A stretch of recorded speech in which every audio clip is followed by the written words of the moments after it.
Hello.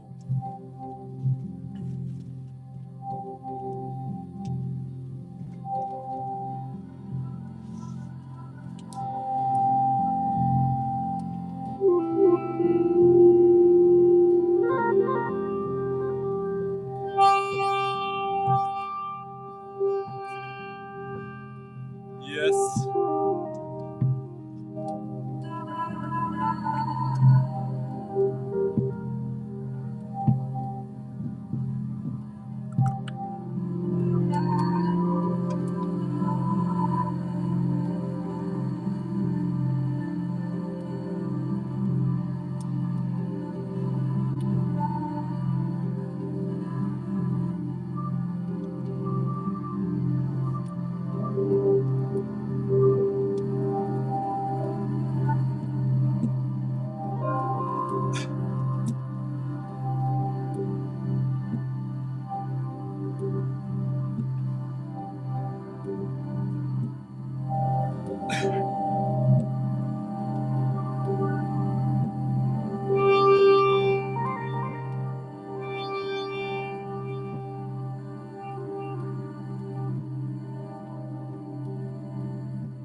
Hello guys.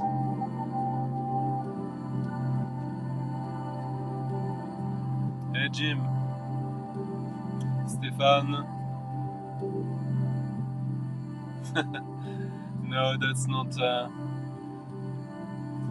Someone tells me who this is. Hmm? Yeah. So while I'll play Heal. 5 years ago, Heal is Laurent Perrier, French guy who used to run the odd size record shop and label, which released the very first Marcus Schmickler Contactor. Great guy. He was part of a noise band called Nox, and since the demise of the shop, he's been doing a lot of different things. He was close to the French industrial rock band Treponempal, but this is his solo stuff with modular synthesizers. Really, really good. The album is called Espace d'incertitude.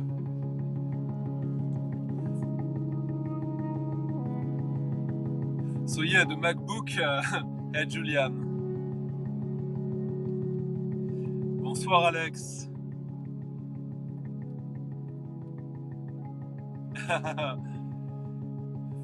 Yeah, thank you. Hey Ryan.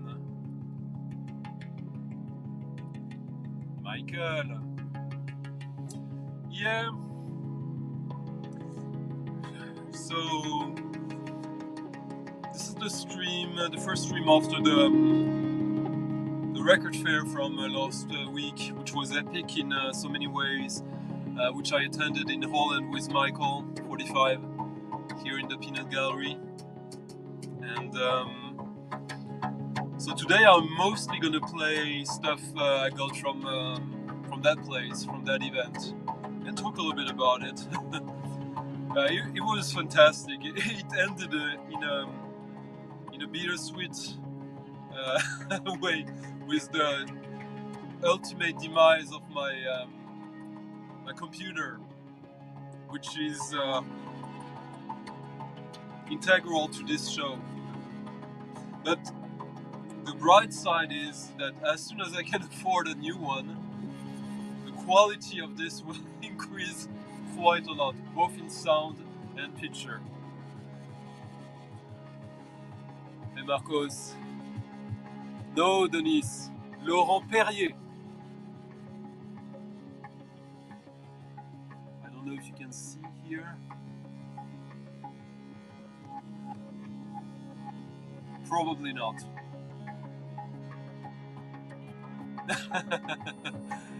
It's no problem. Anyways, this is an album I've never talked about it. It's I really liked it when it came out, and I never forgot about it. But it's definitely a grower. I'm pretty sure no one cares for this, and you can still find it for dirt cheap. It's 9 tracks, modular synthesis. Really, really good. He has 2 other albums under that name. This one is by far the best one.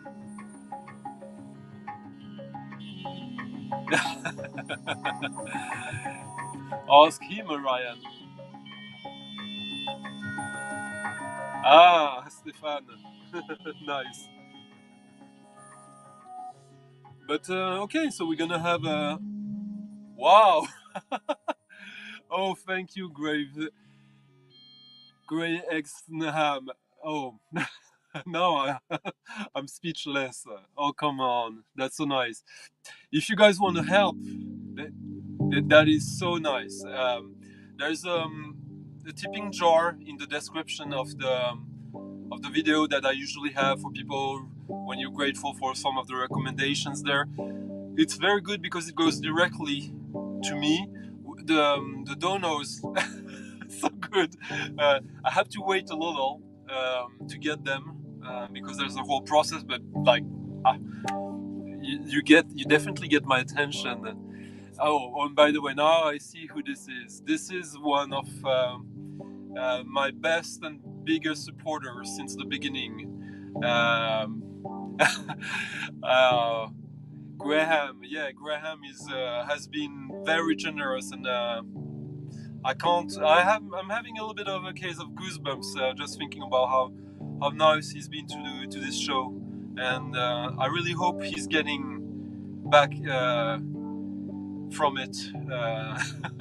I'm at loss of words. Thank you so much, Graham. Hey Ed.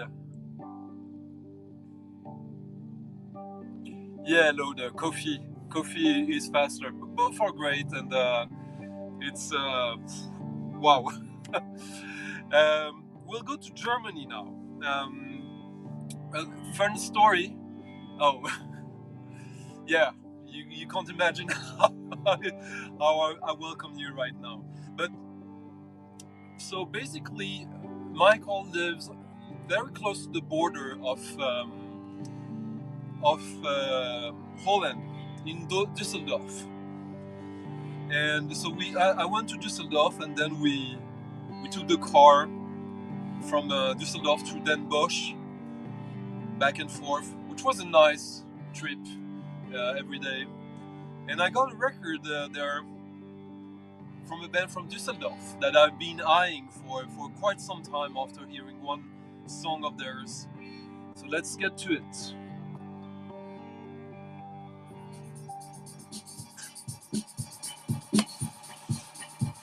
Absolutely fantastic cover art. Sif. German post-punk from Düsseldorf. Very much under the radar. I've never seen anyone talk about them on YouTube. They have a couple of LPs, maybe 3, and a few EPs that are good.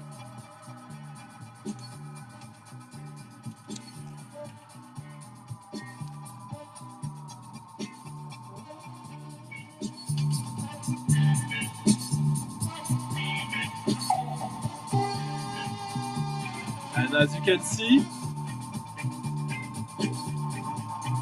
Holger Schikai from Cannes on horn, percussion, bass, and mundharmonica.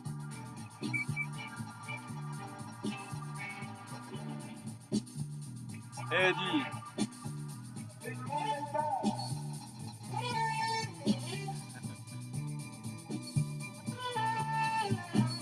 No, next time.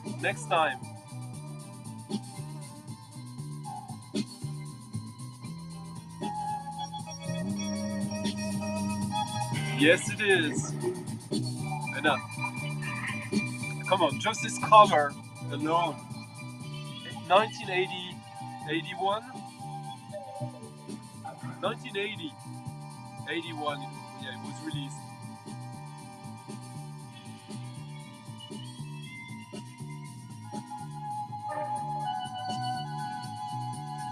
Like funky post-punk.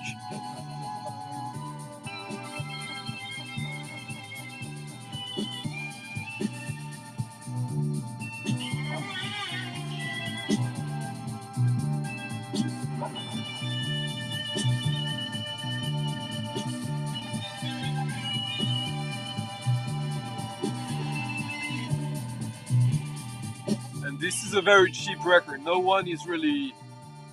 There's no hype around it. You can find it for $10, I would say. That's what I paid there.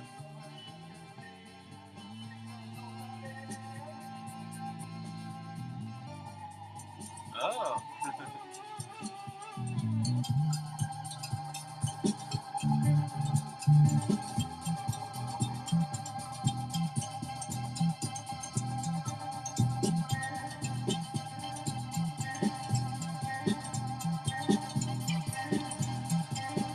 Michael was the witness of my despair when the laptop died. Yeah, it was...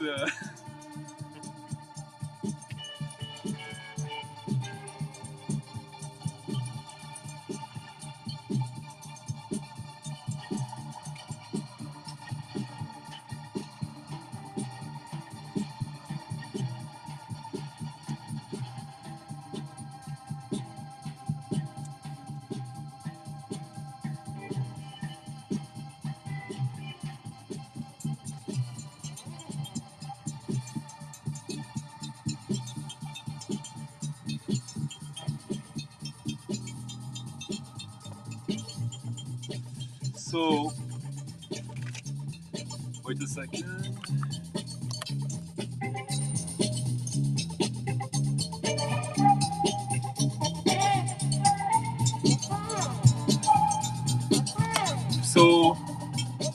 most of the videos we talked. Hey Christopher, you want some crowd rock? This is crowd rock, post-punk with Olio Shukai from Cannes. So, me and Michael, we mostly talked, I just thought about how we talked about all the cool stuff we found. A lot of it was somewhat on the expensive side of things. I mean, the discussion was mostly about that, but Den Bosch is also dirt cheap records. Oh, this is good. So the next one I'm playing is a Dollar Bean record from a very good seller from whom I bought some semi-expensive records, and but he had also beans with €2 records, and then the next one is a blind buy.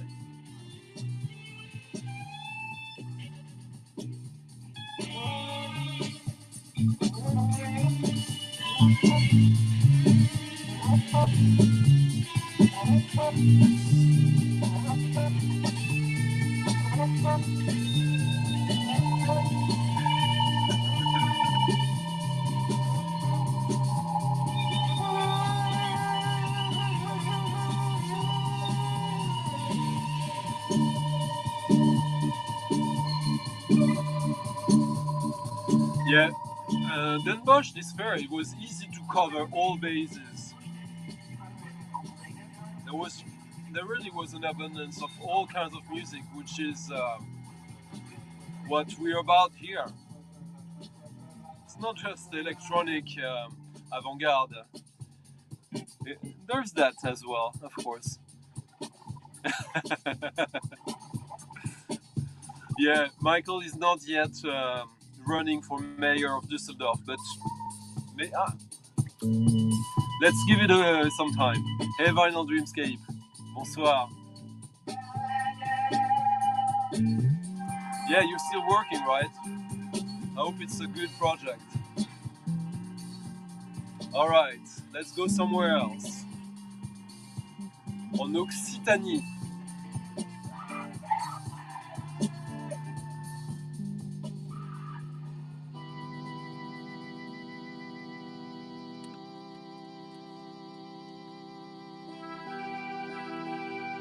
L'os de l'Arvat. Ouais, n'en pas smei. Ne sei pas un cavalà. Ne sei pas quan comença aquesta història. Ne racconti pas per modurret de l'hivern o tu pendere la porta. Que io conte va du pou senza su. Que io història au cor du temps. The reason I picked this up is because of the label. Que me ben heit resonet os meus esclops. Puix que m'han crumpat, tabla bien que m'ha ben fanat. Yes. Adara, nem de m'ho repassarei.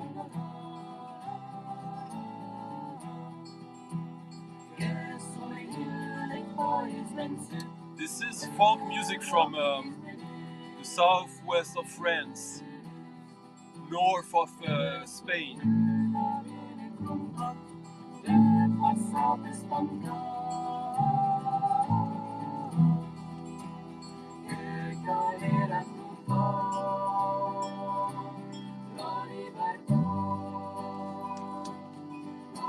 Che hai perduto la memoria.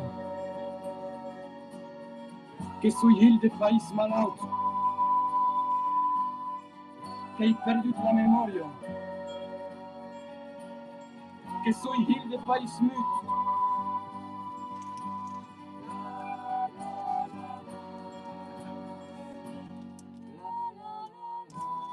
You guys can't see it, but I can. Thank you, Luca. Thank you, Luca, so much.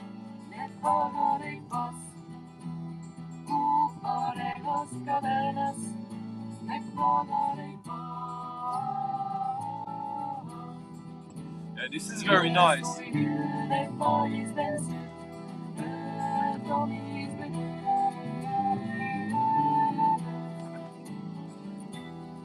Història de nosaltres que s'acaba.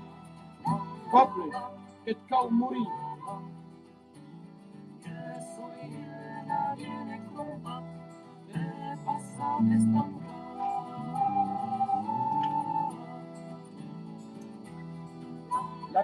So here I have all the lyrics in Occitan, the language, and translation in French.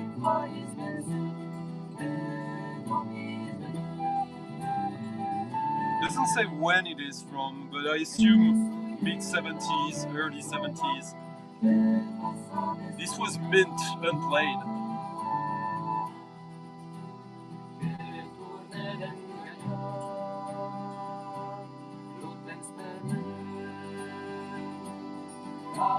Is that you, Luca Luder? I never knew your name.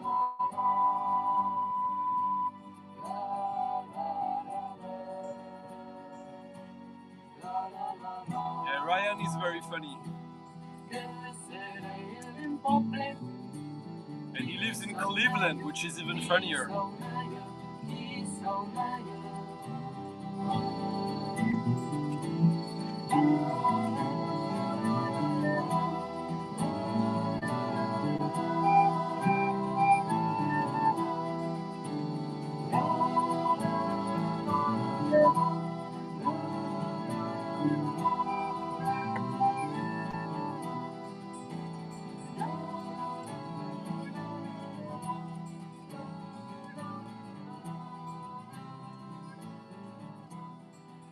Avant, c'est la montagne que demora più uomini. It's exactly that, Uomini Luis. sul ao meio do país vençut. N'avait pas lo dret de deixar morir tot çò qu'havies conut au fons de sa memòria. Tot çò qu'havies conut au fons de sa memòria.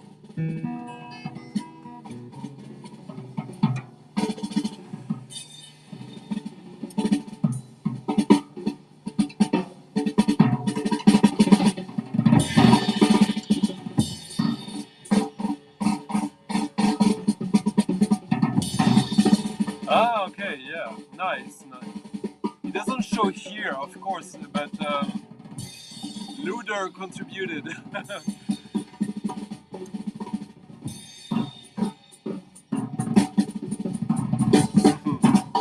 Oh, Ryan.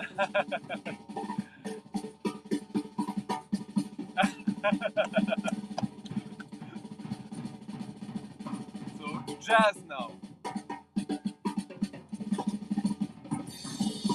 And quite in line politically with the record from before.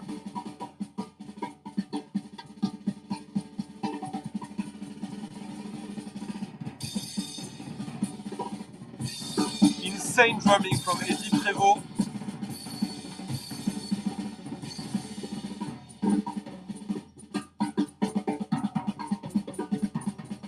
On Matchless Records. Eddie Prévost from AMM.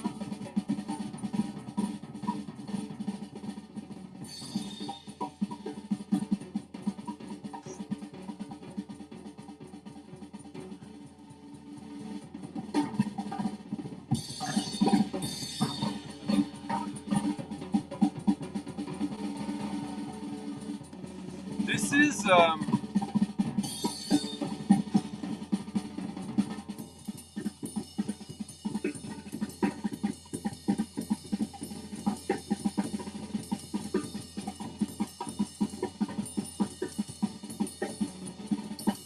bass player Marcio Matos, Brazilian bass player who's played with Ivan Parker,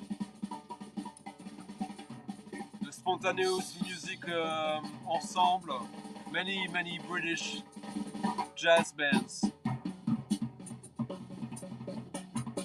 This record is insane. It was a blind buy. Of course I know Eddie Prévost, I knew about it. It was $20. Very good.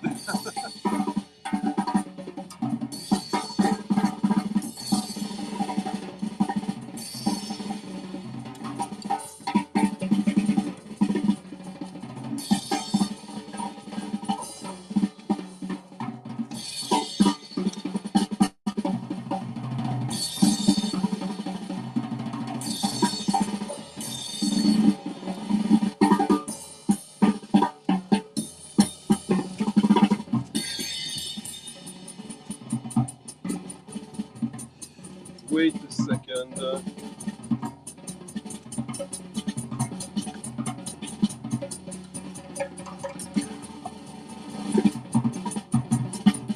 I'll be very annoyed if I don't find the Tom Réchion record I found at the record fair.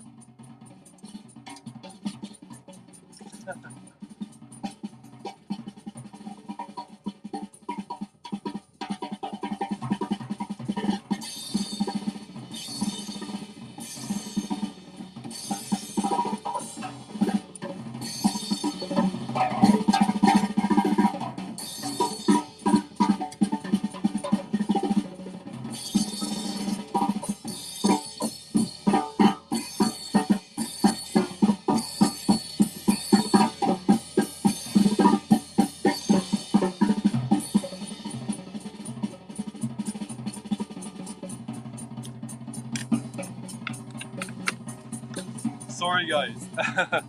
Okay.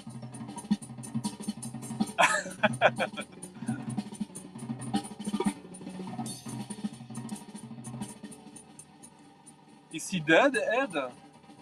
He might be, I don't know.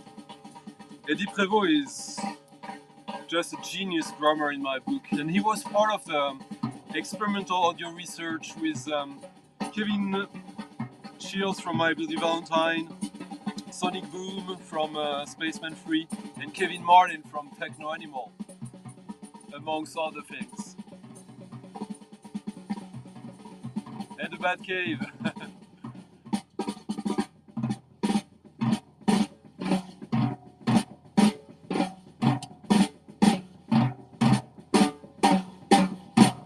Ah, nice. Glad you liked it.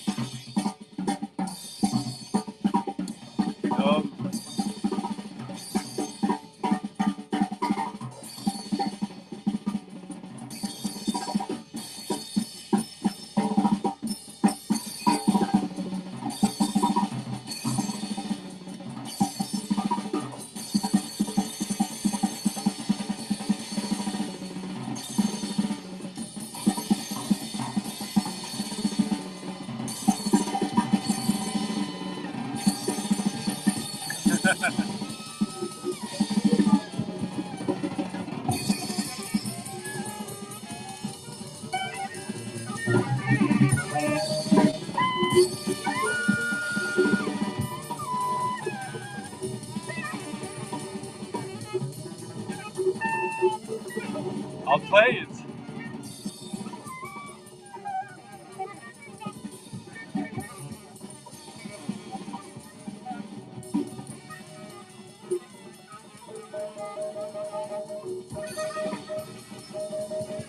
Salut Vibrasonic.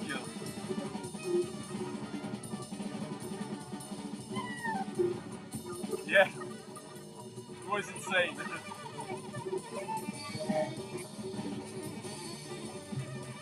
Yeah.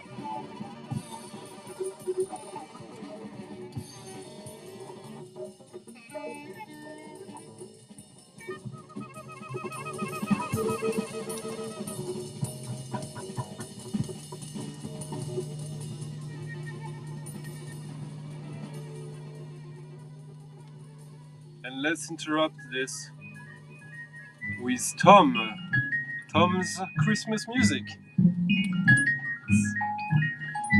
It was a very good price, as you can see.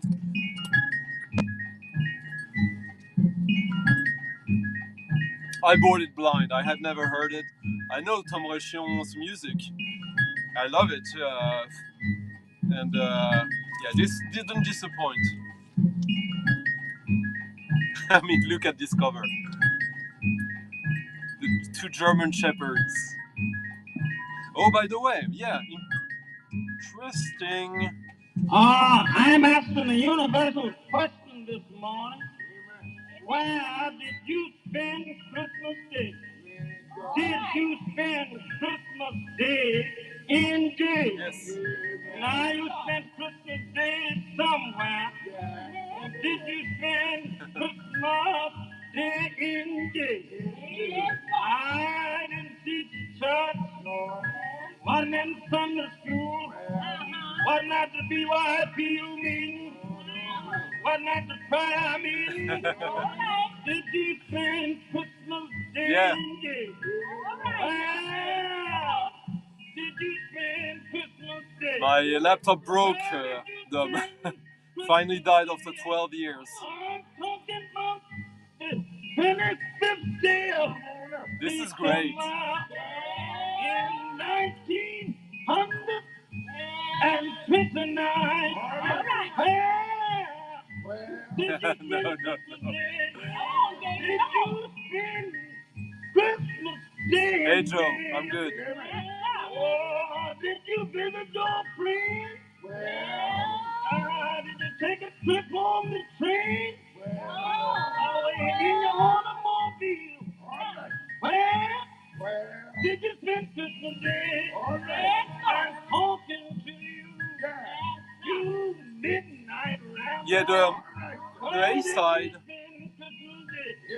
we're listening to right now, it is kind of very nice, very neat plunderphonics track. The B side is more drony, ambient, really cool. Both sides.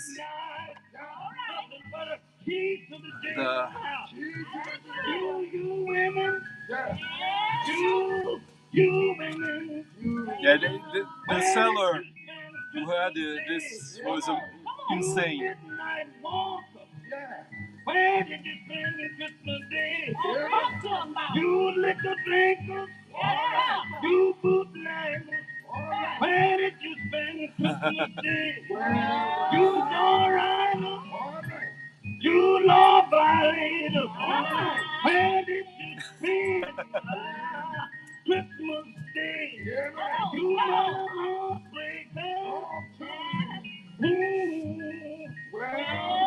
You six-finger gamblers.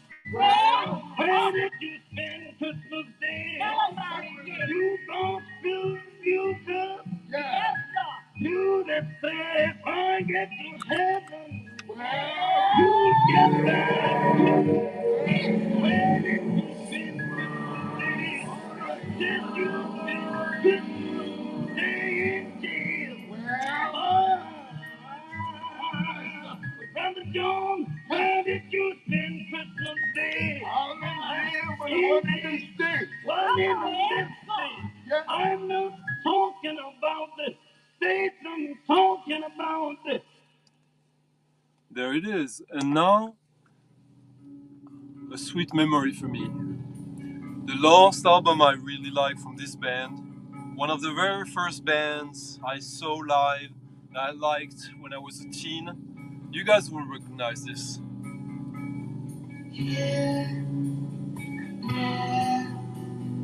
I don't like, honestly, I really don't like anything from Sonic Youth after Evil. And then comes this album, which I bought on CD back then. And I'm so happy to have finally gotten this for a nice price. On this album, you get back to their like venomous seductiveness, in my opinion. Like stuff like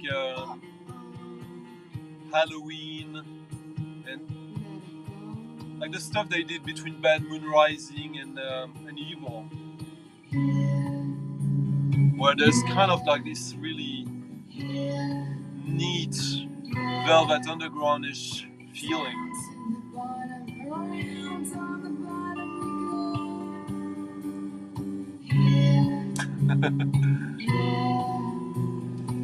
Yeah, I have the 7-inch of Pull in the Hell that I bought back then. Silver vinyl. Hey Jason. Hey Divoilarus.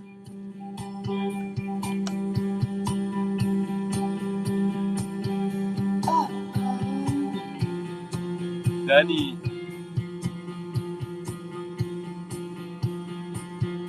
Not that many, Joe. About 25, 27, but bad news today for me.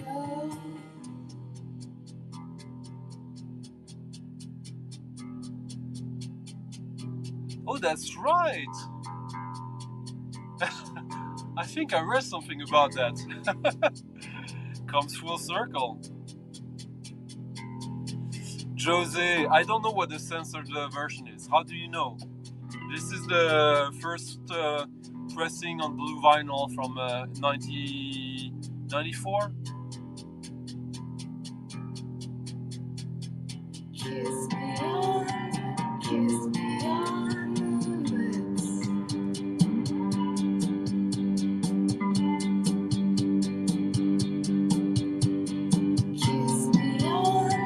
Kiss me on the lips.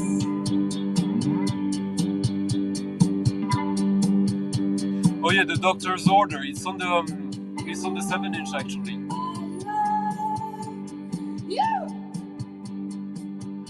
Yeah, the bad news is I thought I finally got one of my favorite CDs from my youth. This on vinyl, and unfortunately it was the wrong vinyl inside. It's a compilation with the legendary Pink Dot. I have already the vinyl that they gave me. I understand the mistake, but it's not an expensive record, but I wanted to find it for cheap, which I did. But legendary Pink Dots are one of my favorite bands, and this is I remember the track Waiting for the Cloud being such a yeah.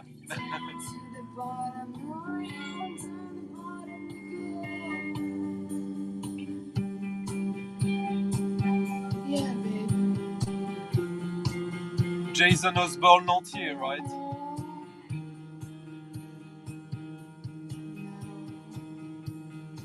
Yes.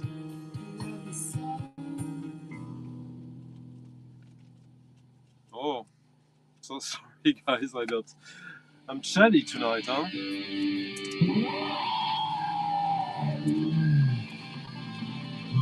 Where shall we go? Oh.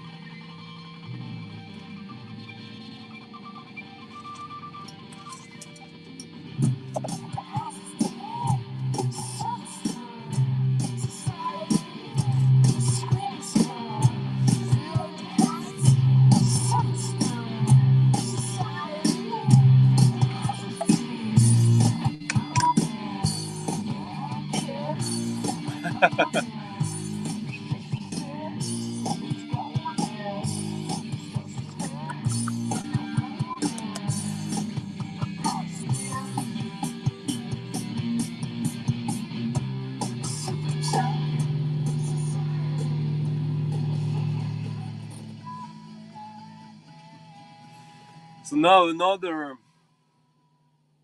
record I had on CD when I was young that I love so much. Dom will know this instantly. This is one of the best pop songs ever.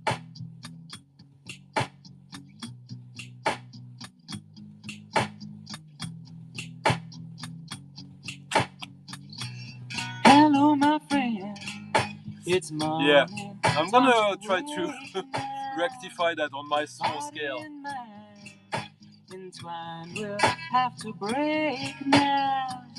But I want your flesh, your warmth to stay beside me. The year is not finished, Christopher. I haven't even done my best of 2021. It will come soon. Show me your eyes, your love, most tender feelings. And I'll give you mine. Nice. Be truthful and revealing, 'cause it's you that I love, and it's true. Oh, nice. It's love not given lightly, but I knew this was love. Yeah, it's just an insane record. It's more than what it might be. There was some, yeah, not a lot, but more than I expected. All prices. Maybe my mood won't let these arms embrace you. Yeah. That doesn't mean my love somehow diminished. In the world, I find the stuff that I don't look for, mostly. But yeah. Bonsoir, Bat. Exactly. But I knew this was love, and it's you that I love, and it's more than what Free it snacks. might be. I need your body, your mind, and your From the tall doors. emotions. Shed me your tears till I drown in your oceans. 'Cause it's you that I love, Yeah, and it's it's- true that I love. It's love. If you guys Given lightly, but I knew this love was melodies you that I love, and simple pop songs, Chris Knox is a fucking genius. I remember when I was still on Facebook 6-7 years ago, I was in touch with him. He had cancer. I hope he survived it. It's weird to talk about it actually, but yeah, this song is incredible.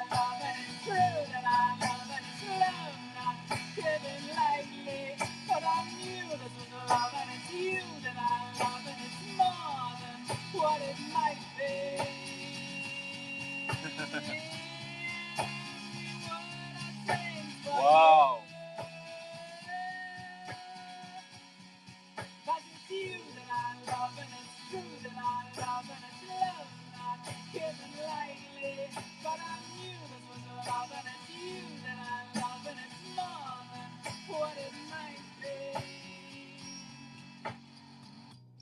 This is a love song to John and Leisha's mother. This isn't easy, I might not write another.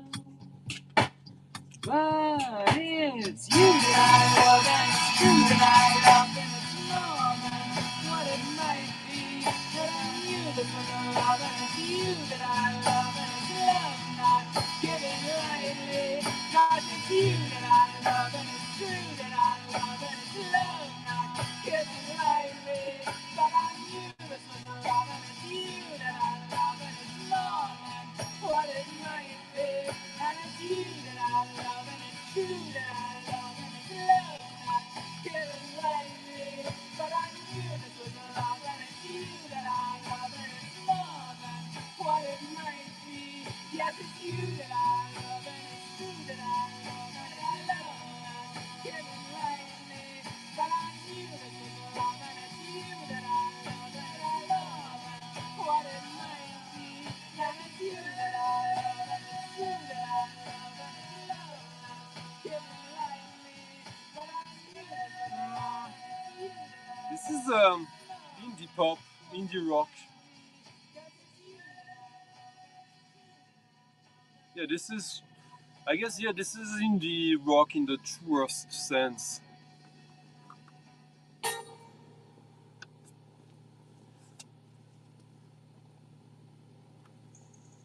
Now something, now something completely different.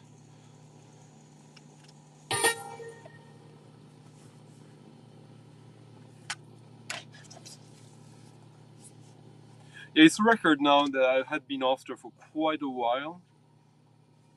It's not a very expensive record, so I wanted to get it cheap. Job done. It's an artist I saw live 5 times, from the biggest stage to his own home, as he transformed his own home into his musical instrument. Here is Pierre-Henri, the main musician from Musique Concrète, basically the beginning of electronic music, even before the Köln school. And this is him drawing inspiration from Victor Hugo, the greatest French writer in many regards. You Anglo-Saxon people, you know him through the musical of Les Misérables. But this is inspired by a poem called Dieu, God. And we're listening to My Name is Legion from 1977, this. Here he is.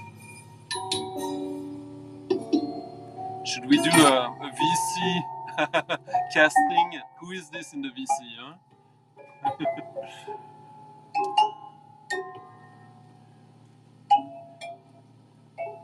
So Musique Concrète, for those who don't know here, is kind of the art of sounds. It's music made without music instruments. The main instrument is the tape recorder and the mixer, of course, and the speaker.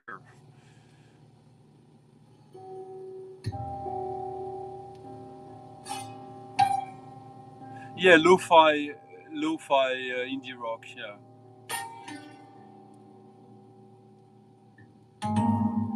Hey, man, man, Varder. Yeah, it starts slow, and when it gets going, this is so good. José, he's the nurse who's list in a way. Last time I saw him was, I think, in 2012. He was insane. He had a house in the east of Paris, inside Paris, on the border of Paris, and every room was transformed as a speaker. And he, through multi-channel, he was just creating music live and yeah, diffusing it around.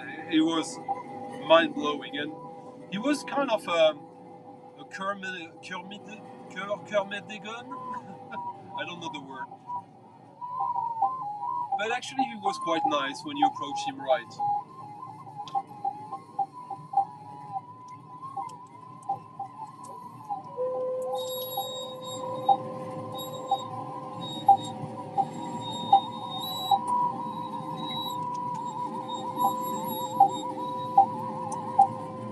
Salut Alan. I think it's called. I think I have it here. Wait a second.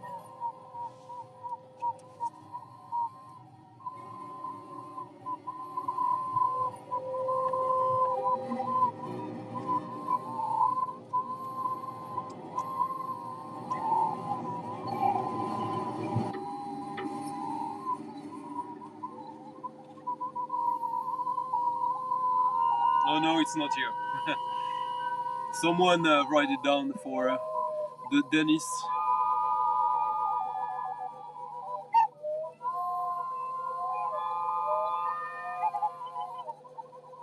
Nice, but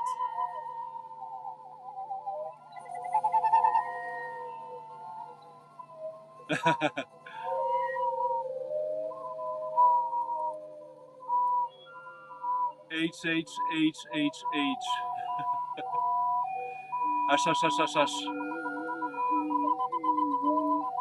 Oh, Yanku Dumitrescu. Oof. I love Romanian spectral music. Yeah, I did a video about spectral music some time ago. Maybe I'll do more deep in.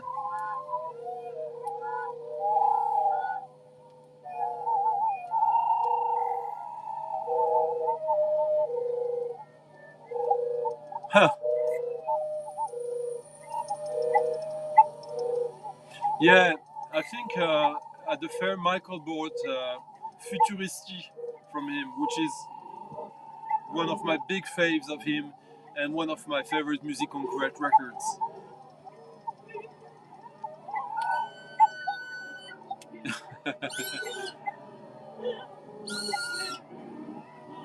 Yeah. Yes. Murkov from Mexico. I met him a few times. He was a guest in my radio show.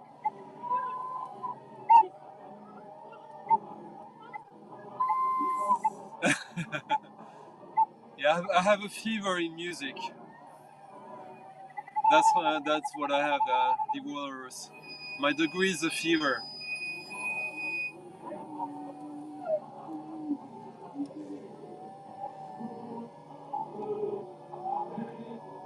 Next is a record I had been looking for quite some while as well. an artist I'm a total fanboy of. I've seen him quite a few times live, and it's his first solo record. For some reason I had missed it.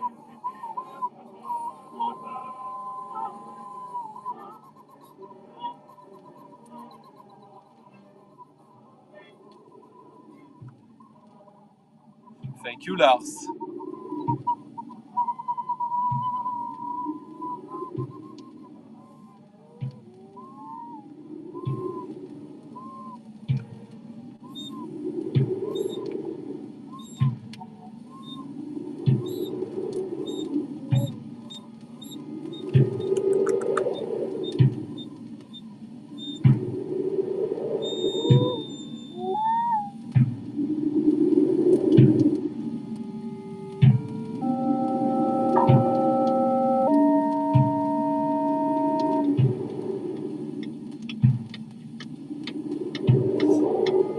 Luder, last time we had over 90 plus.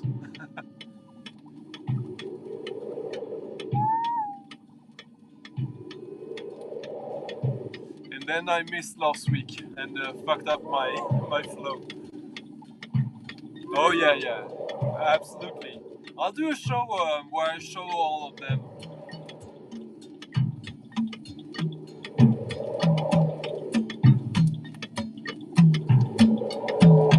So let me introduce you to the very first solo album of Hans-Joachim Rodelius.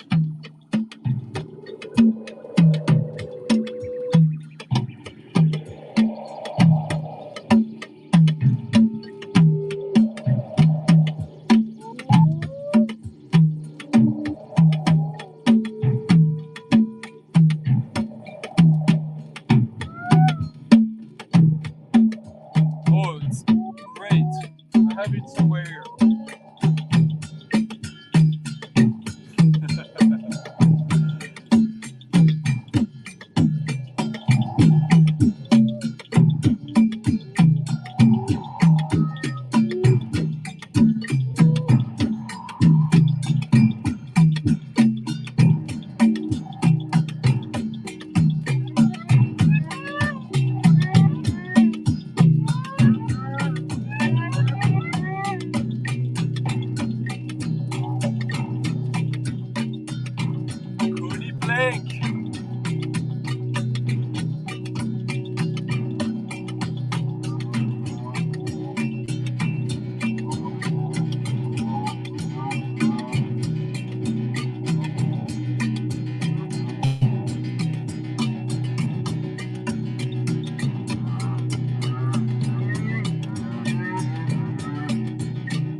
for some more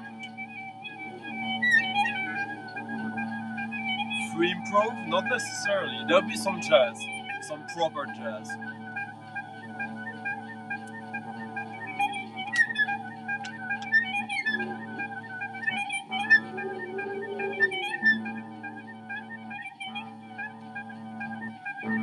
Oh, nice. Yeah, Eric.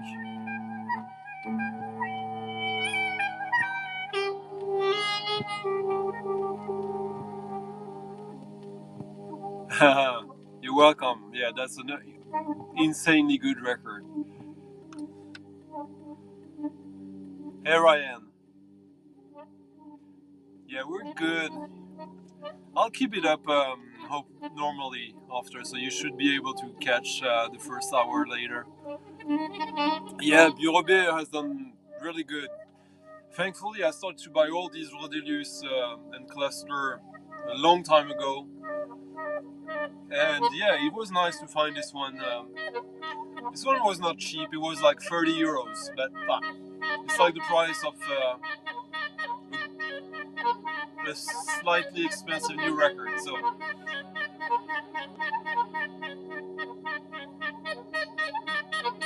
yeah, Den Bosch.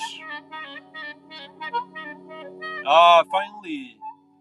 Took a while. So we're listening to someone I played 2 weeks ago, George Lewis with Ivan Parker, who we mentioned not long ago.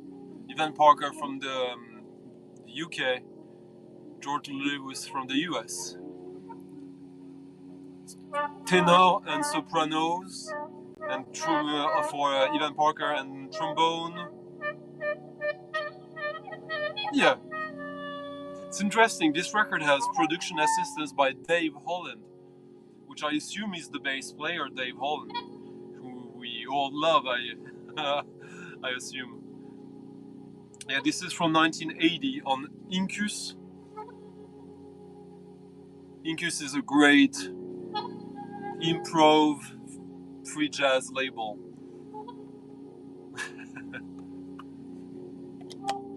So George Lewis has this technique with the trombone that is quite unique.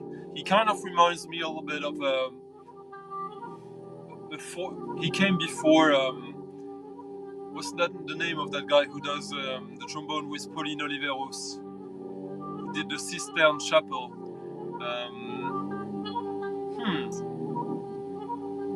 Stuart Dempster. Yeah. Stuart Dempster, very well worth checking out. This is really, really cool. There's 4 compositions there. 5. All that have kind of similar harmonic systems, but all different lengths. Really good album.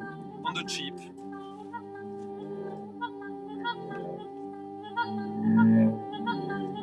Oh, yeah. Some people know.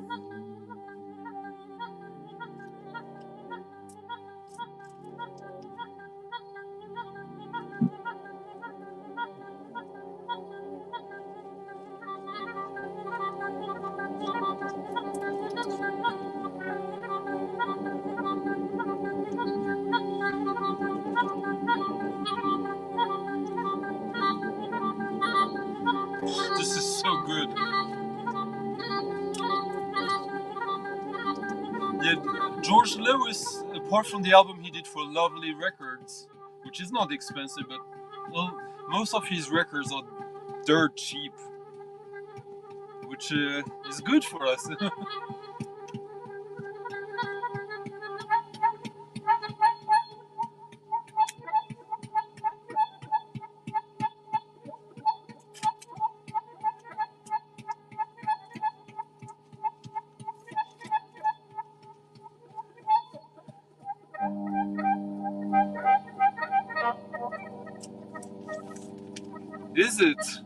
Is it Michael? Oh, he's so good. Yeah, he's Quatuor. He's one of the few guys from back then who still does I mean, it's still as good as before. Well, he doesn't have. Yeah.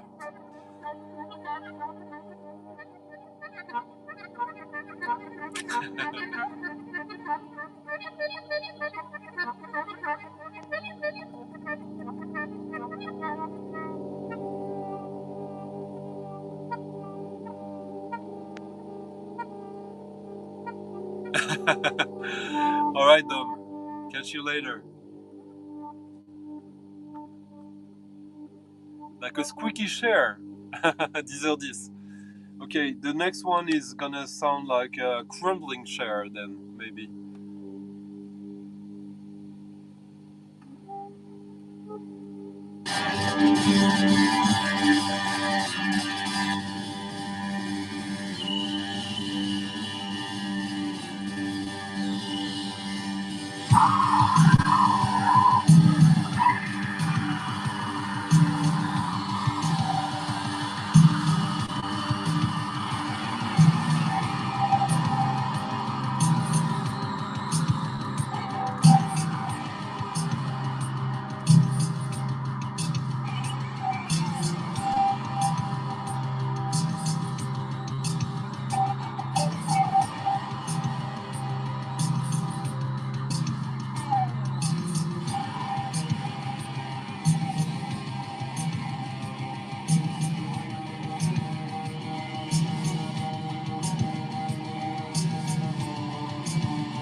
I really don't understand why people rave so much about shellac when you can go to this.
Now I need to say this, KS. 30 years ago, almost to this day, November the 12th, I just found the flyer. I saw Die Haut live in Paris in 1992. Die Haut featuring Nick Cave from the Bad Seeds and Birthday Party, and Blixa Bargel. Hey Ryan, thanks.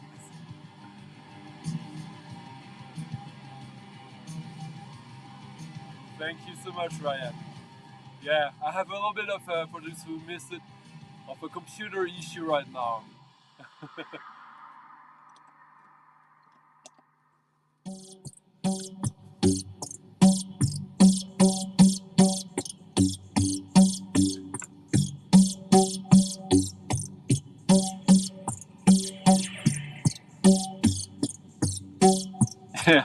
Hey, Mike.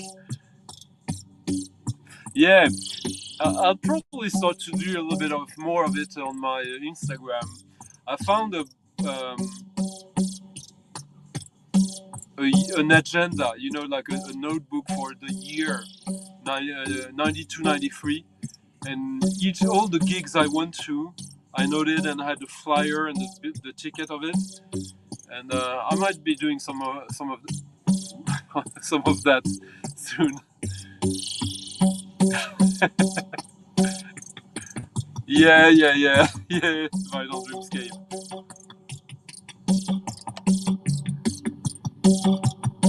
Yeah. I've seen Blixa solo. I saw Blixa one time with Kaspar Brotzmann, and we were maybe 12 people in the venue. Oh, you're welcome. Exactly, Stefan is good. British Electronic Foundation, which is Martin Ware from Human League, The Future, and Heaven 17. Such a good album. This is probably the first true electronic music that came out of punk, of the punk scene. Because this isn't pop. Some of it is a bit post-punkish, but this is probably the first album on a major label that comes from the punk British scene that is pure electronic music. This is on Virgin. Ezu! Such a great album. I had the singles. I had never seen it in good condition on wax. I was happy to pay 20 euros for this. I paid 18.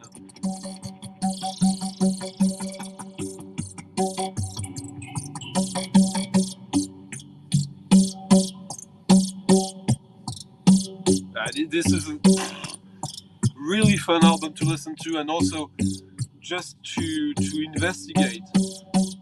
The track we're listening to is Rise of the East. But look at this. Music to kill your parents by.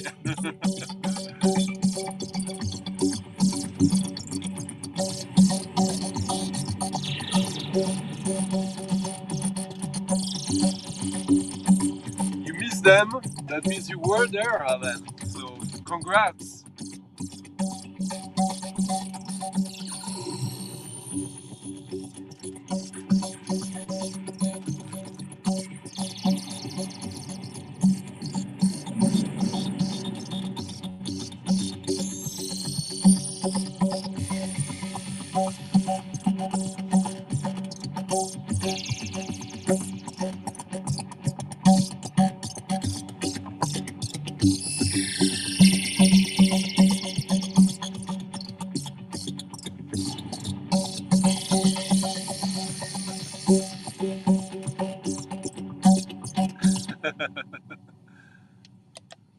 Now, Blind by 2 euros. It's not the greatest record I got by far, but you gotta do these things sometimes.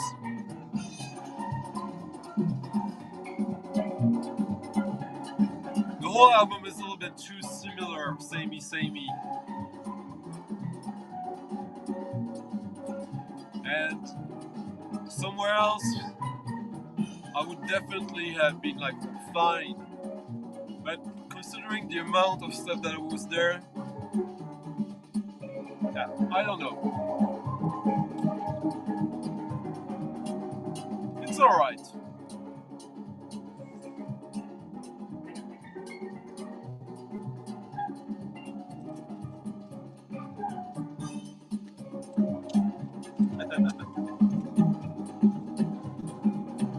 there's a moment every day, or maybe every now and then, when this will be appreciated.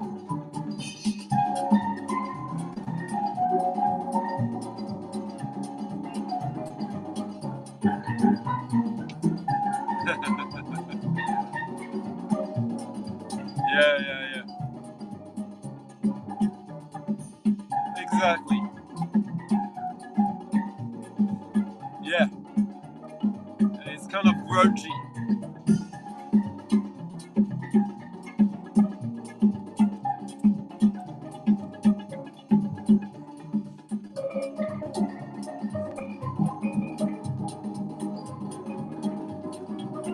Yeah, totally. Very good comment, Zoo.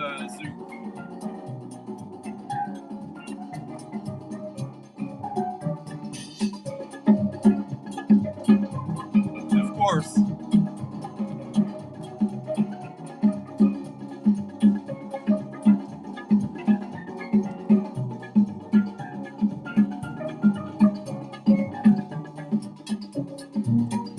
Now for something very similar, but from a completely different perspective. Okay, the dub. Let's try.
Now, Tipsy, I'm gonna play a couple of tracks from this album. I bought this on CD when it was released, and I bought every other records of theirs on vinyl after that, apart from the last one. They have 4 albums. The last one was on IPCAC, which is Mike Patton's label from Face No More and Tomahawk. But Tipsy is kind of collective group from San Francisco. Formerly members of Big City Orchestra, Imaginary Friends, and even someone who used to be in the Brian Johnson Town Massacre. So these guys are basically coming from the Plunderphonics, Negative Land type of music, more industrial. They were even like speed metal bands, and Tipsy is their. You can hear. The CD. This has been the soundtrack of most of my card games. It came out on Asphodel, the New York label.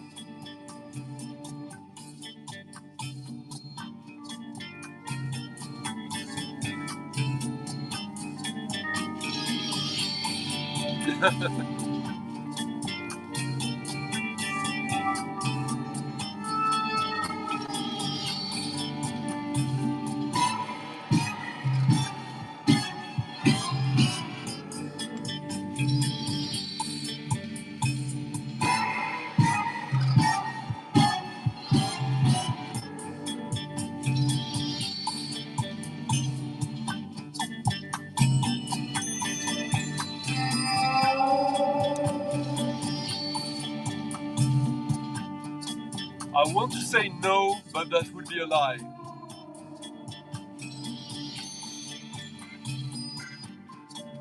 No cover, I don't do that anymore. The condition of the cover, I don't need a perfect cover, but it's depends on the record. Depends on the cover. The next one, I wanted to have a good one.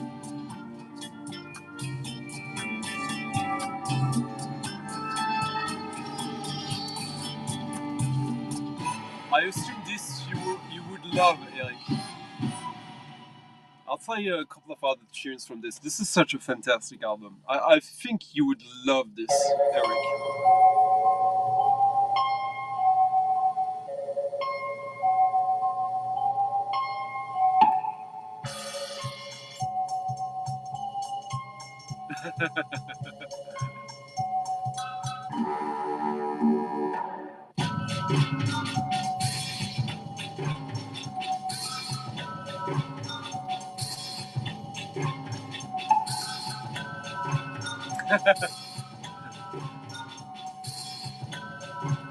Hardly. Yeah, absolutely. Recently, I bought some stuff from them. I don't remember which one. I think I even me and Michael, 45 in our upcoming records. I think we talked about one record coming out on that label. Tell us more.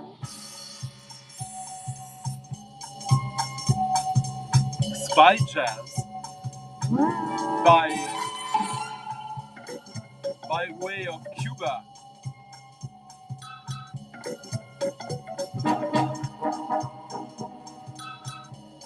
Yeah.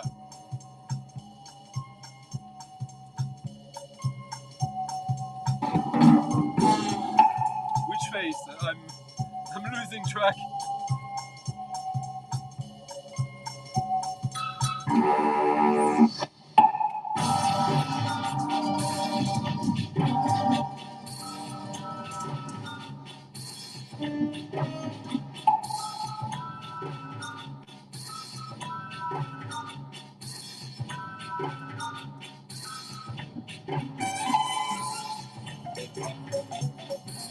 Ah.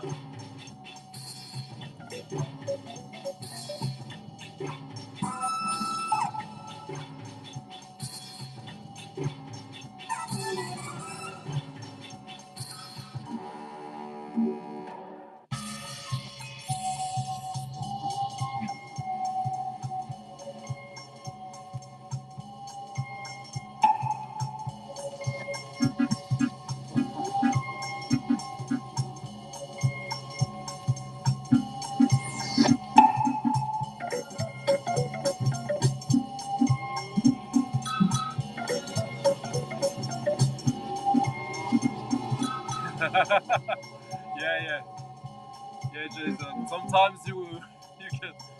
Hey, Bill. In a way, yeah. Yeah.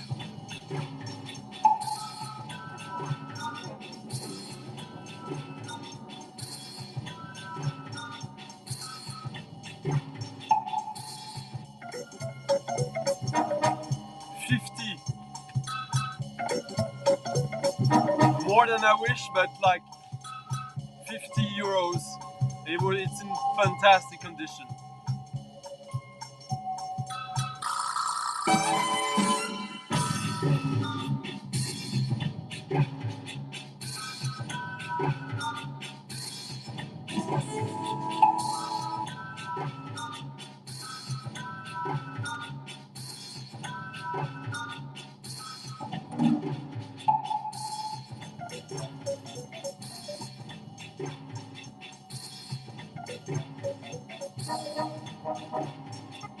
Yeah.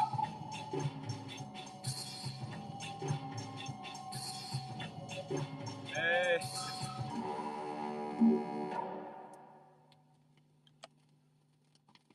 I could play the whole album of Tipsy. It's such a great album, but now I'm playing you guys the most expensive record I bought at the fair by far. Which you guys will think I'm crazy, probably.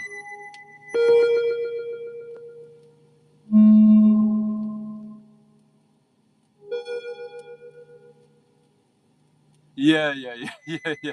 I mean, regret. There's Ryan. You can't regret. It's money. It's more what I regret is the time, the lack of time. Yeah, yeah, Raf. Totally. It's like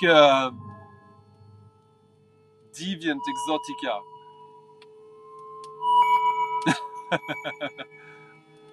Hey, noise beast. Yeah. So this is by far, far, far the most expensive record I bought, and the price was actually good. I didn't realize. I thought like, okay, I'm overpaying for this, and later I realized no, actually I did a good deal, but good enough.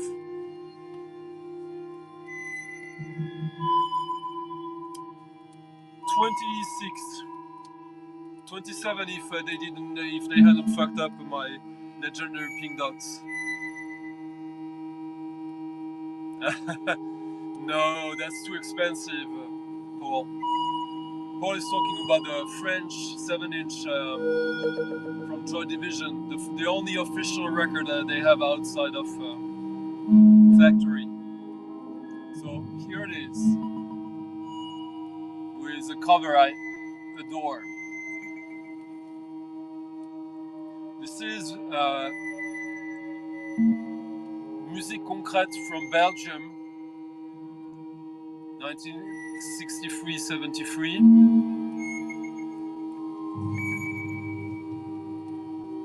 It's kind of a private press, not exactly. They have like 4 releases on this. This is electronic and concrete. This is not the most sexy music for me. It is. For me, this is.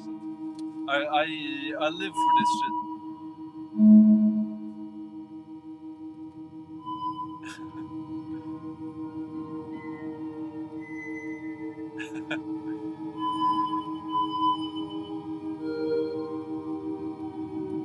Yeah, exactly.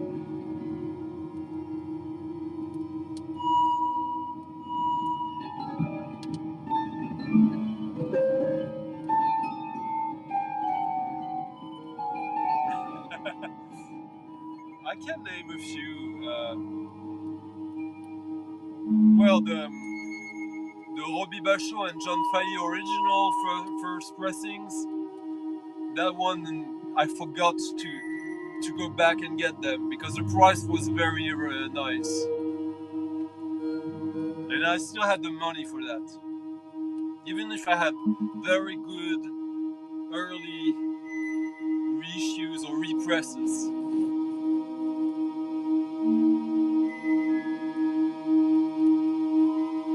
Bill.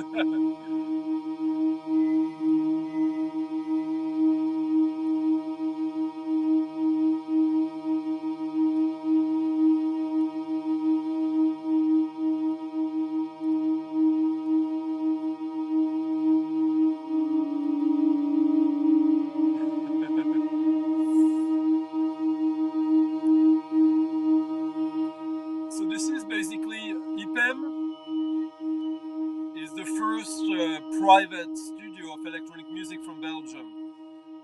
And this is a showcase of it with 2 composers, and this is Karel Goivert.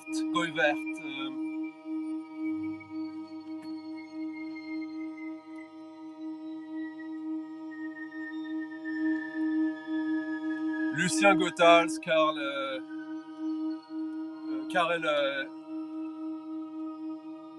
Goiverts.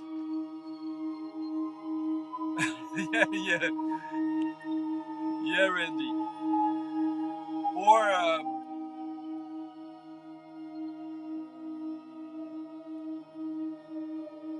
this is intense for sure, and yeah, I just love this.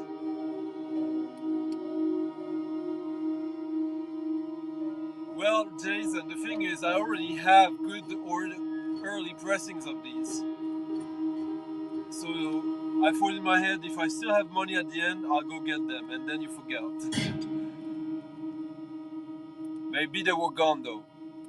Yeah, exactly. Oh, you know him? You know his music? Yeah.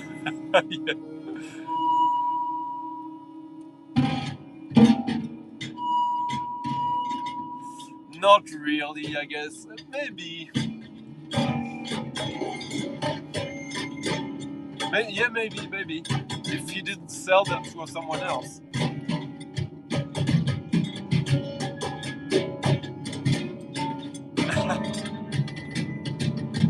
Yeah. It's what it should be.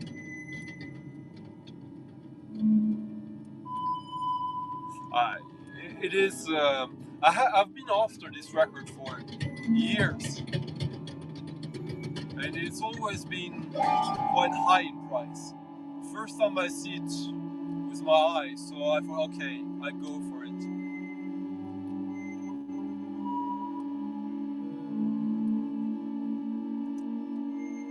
Electronic avant-garde or electronic musique concrète. There's actually, okay, there's a box set from a few years ago with all these tracks.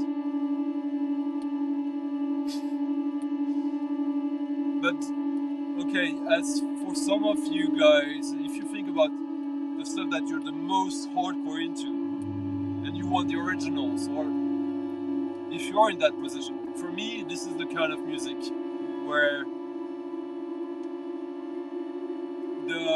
I want the original for this. I want the text. I want, yeah, this is my thing.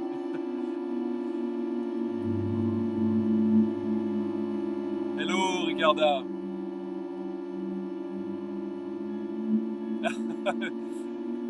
Luder, no, come on.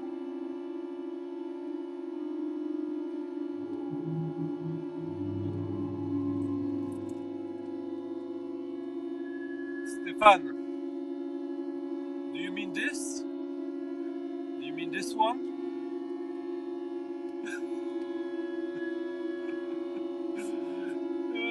Oh, yeah.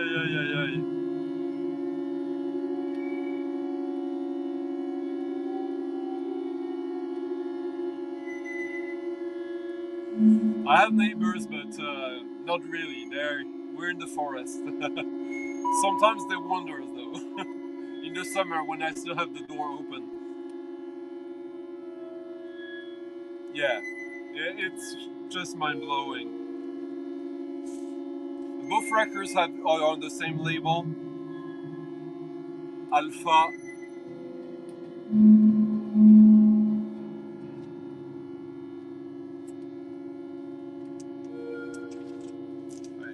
The cover on this one is, yeah,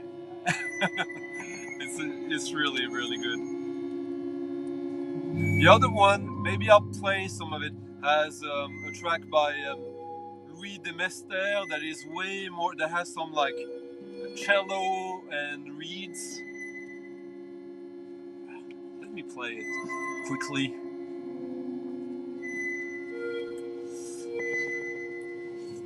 This is the kind of music I don't really expect to convince anyone with.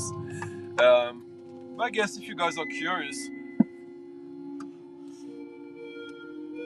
we can still have some good time.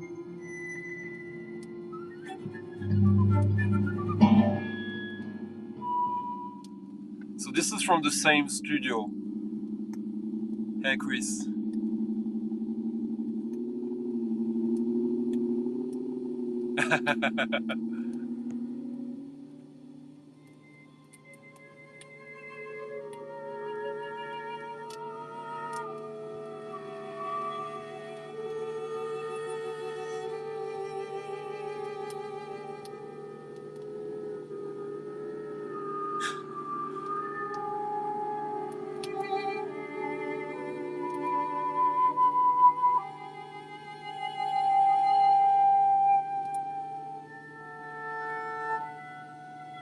Ah, okay.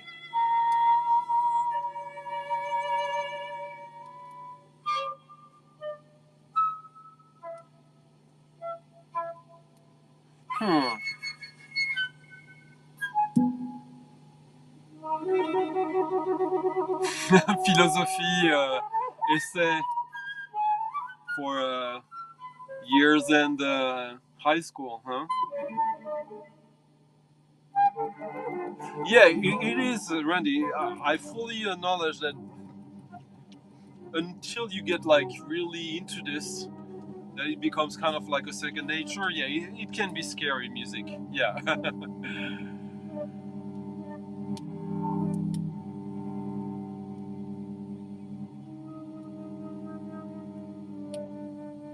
Electronic. So you see, more like sounds that you might be more familiar with.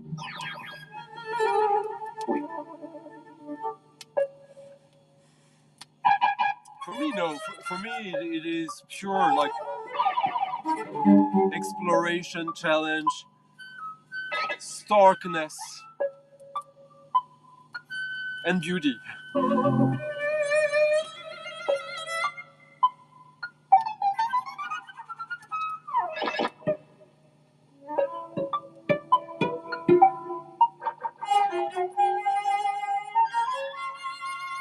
Yeah. When you live around trees, when there's tall trees and wind, oh my god, that's so nice. Joseph Beuys. So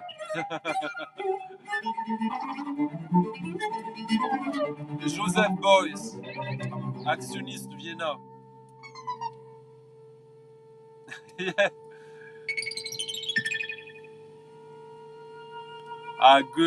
Good bet.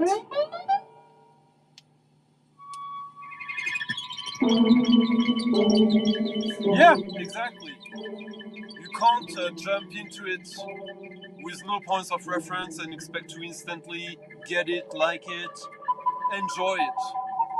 Some do actually, but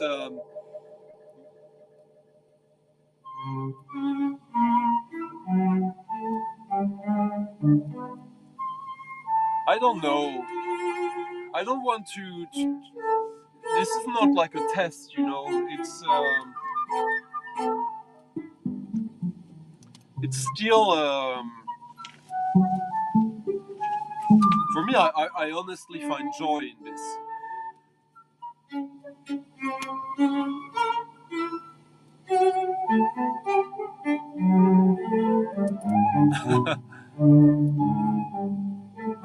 Yeah, but I think you're overthinking it, Chris.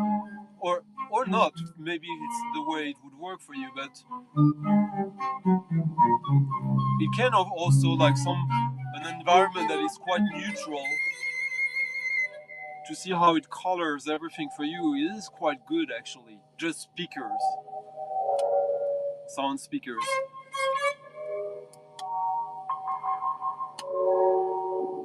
Oh, that was Luis. One of my biggest quests for the fair was Telectu.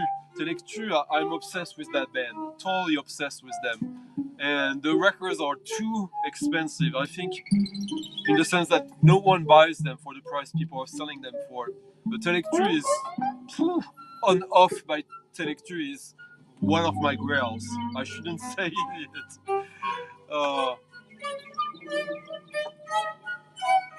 If you can help me, Luis, if you can help me locate some Telectu, I'll be very grateful. Yeah. Yeah, Alan.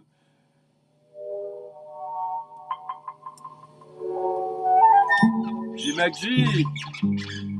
The Rev.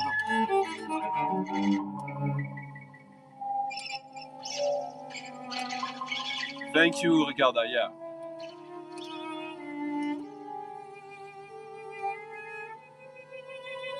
Luis, help me find Telectu.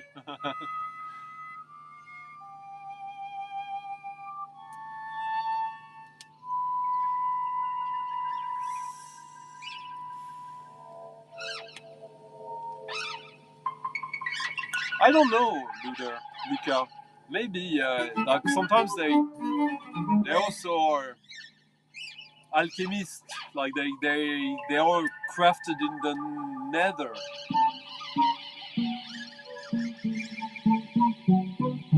Yeah, Joseph Boyce did lots of recording, Michael. Oh my god, so many comments. Yeah.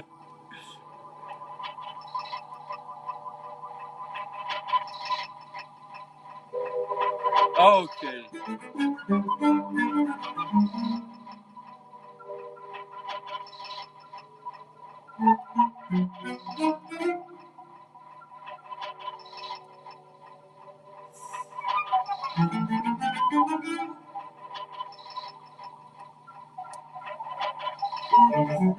Post. All right.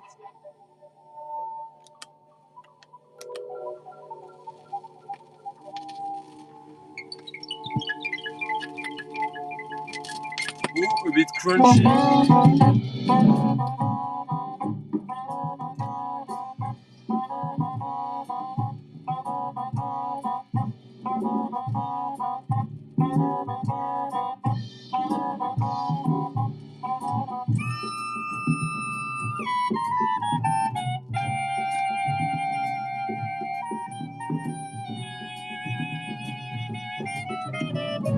Soprano.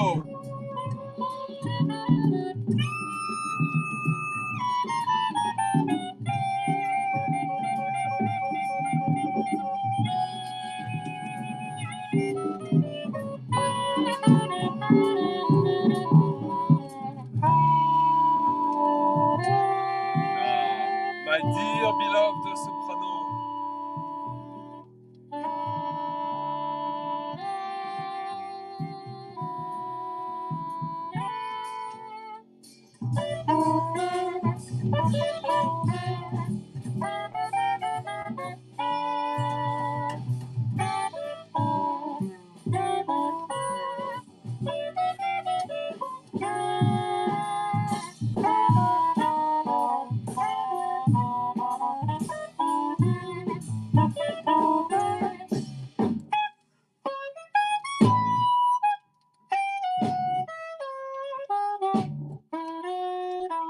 What's sorry I have Stunty tonight episode without a Steve Lacy record.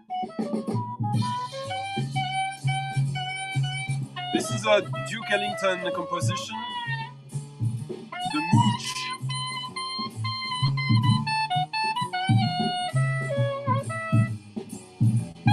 Yeah, Le Chant du Monde.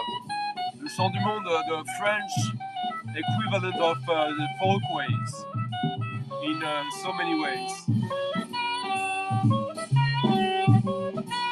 Steve Lacy, New York. Steve Potts, Ohio. Ken Carter, such a great bass player. I love his Beauvais Cathedral record.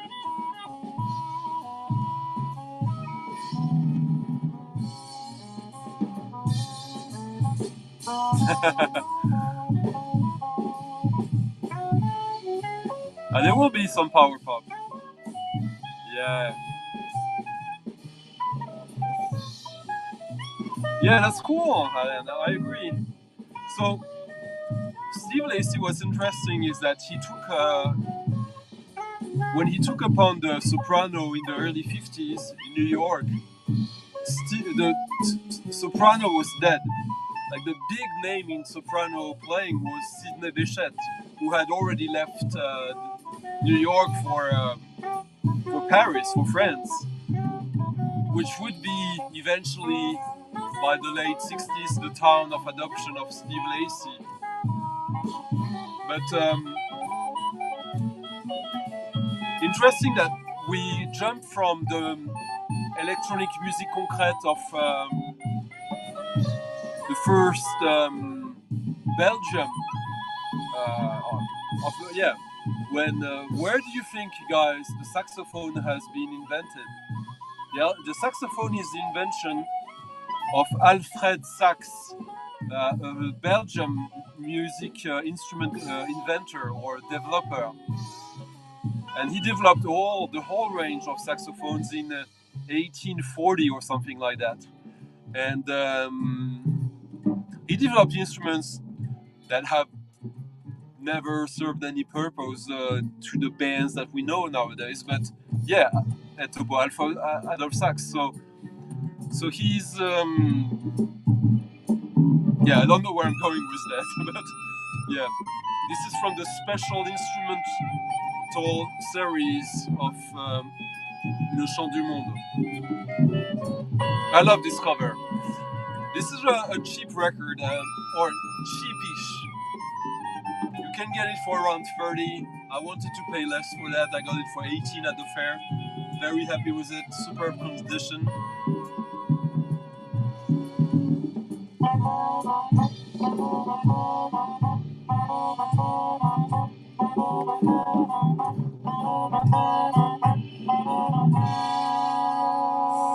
I'll play another track from it, like the same, like most of the album is duos, Steve Potts with Steve Lacy, but now the same, the whole band, but for Steve Lacy composition, a classic, Stalks.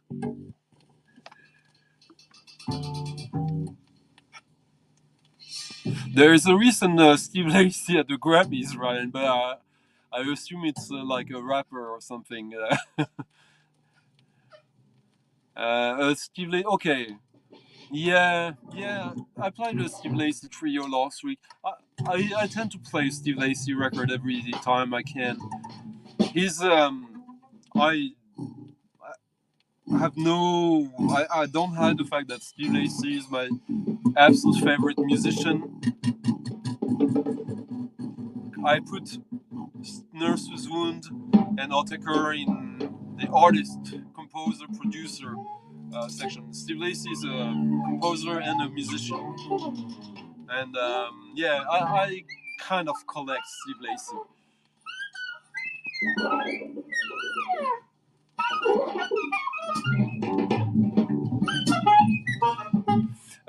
Bill, this came out in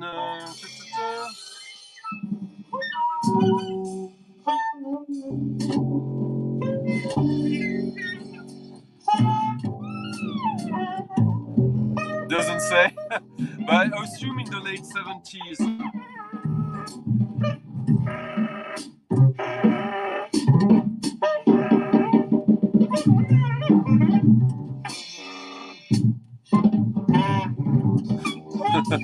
Thanks, Michael.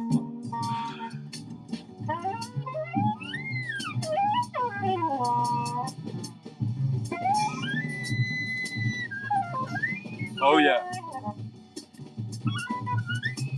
Yeah, I did, Ricardo.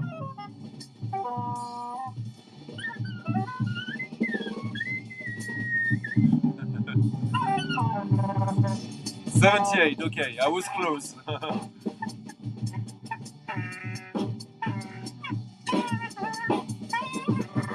No, they are, Michael. I have some, but they are very performance orientated. Quite disturbing. Which one, Ryan? Which one?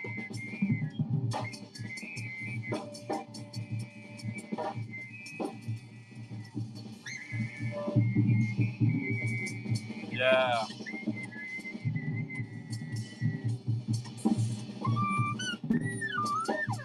For me, Steve Lacy, the stuff I have, yeah, it is good, but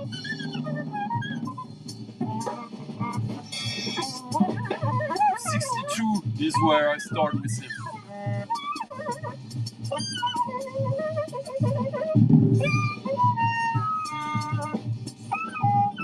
Yeah, Bill, 78. For this stuff rock, I don't know, but probably quite a lot. Probably at least 10,000.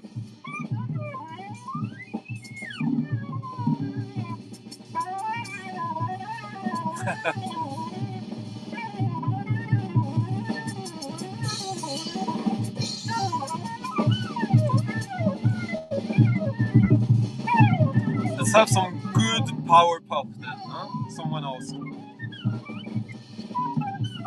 All from the fair, all these records.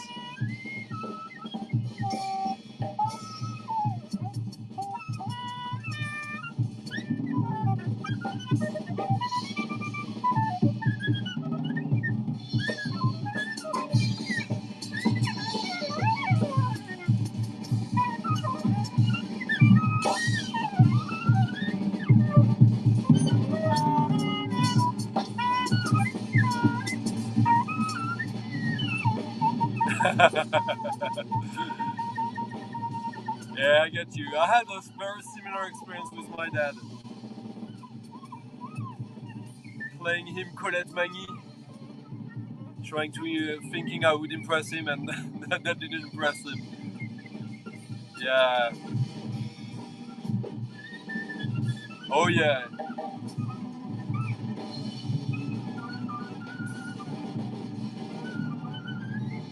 Yeah, the soprano. Some people find it a bit messy, but it's so good for the contrast. You can go instantly from something to its opposite in a way. I really like it. No Bill. This is semi-common.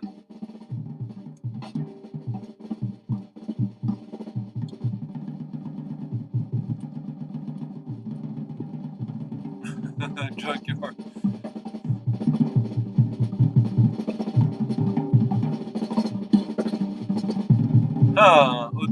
Oh, okay. I think I know the one. Yeah.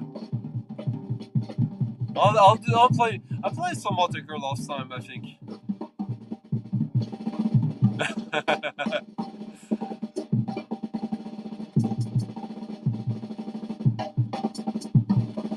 Ah, nice.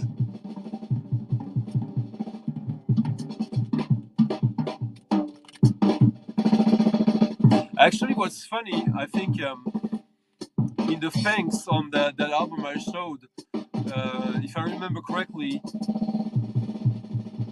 No. I'm saving this for later.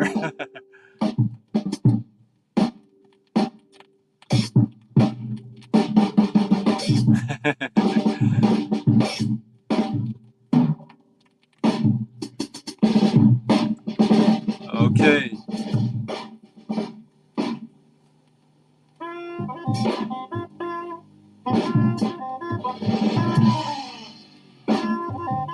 On this album we're listening, there's another Duke Ellington compositions and 3 other Steve Lacy's.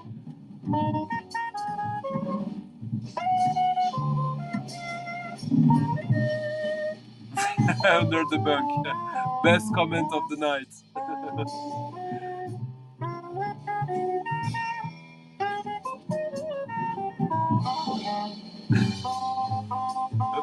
Of course you did.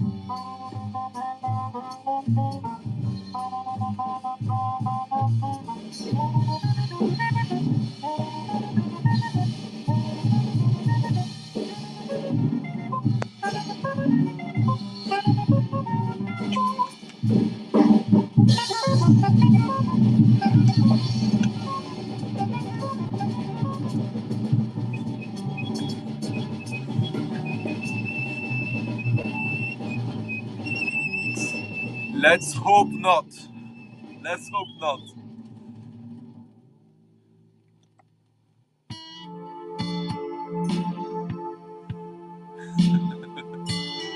Oh, come on, let her join.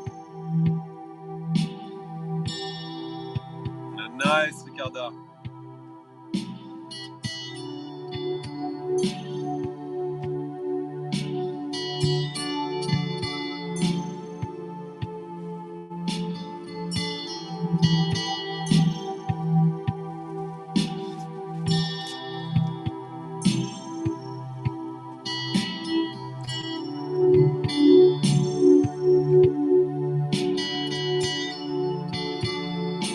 No, I highly doubt that anyone will know what this is.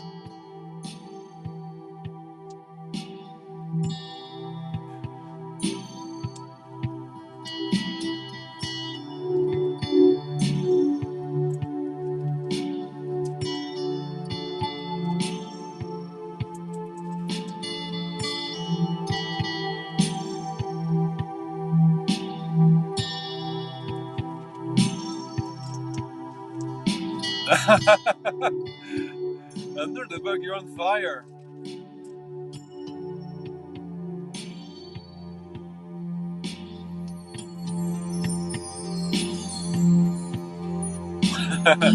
I have an idea.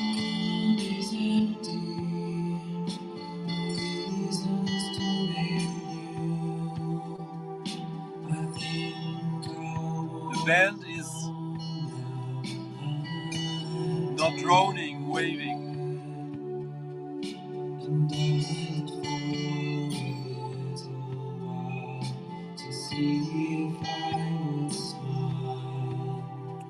From Australia. What's interesting with this is that this is on Rampant, an indie label from Australia, and this is produced and engineered by David Cheshire,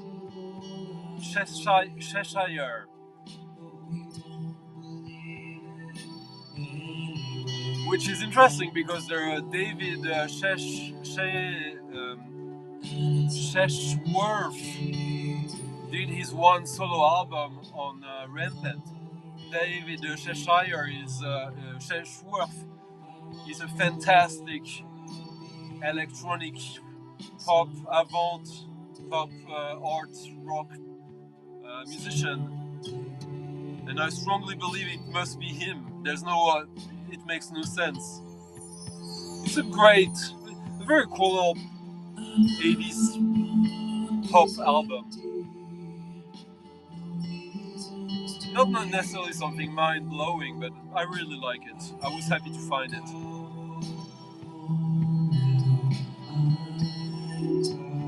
Hey Ryan.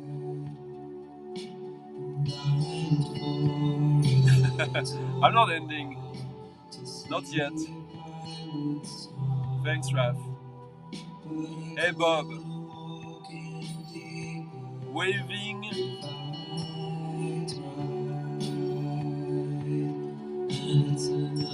Not droning.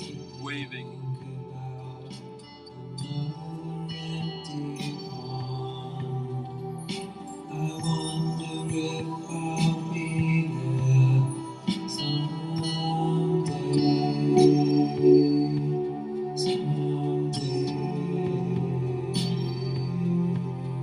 This came out in 84. Oh shit, you made me miss my... Do you have to use motivation when you get married?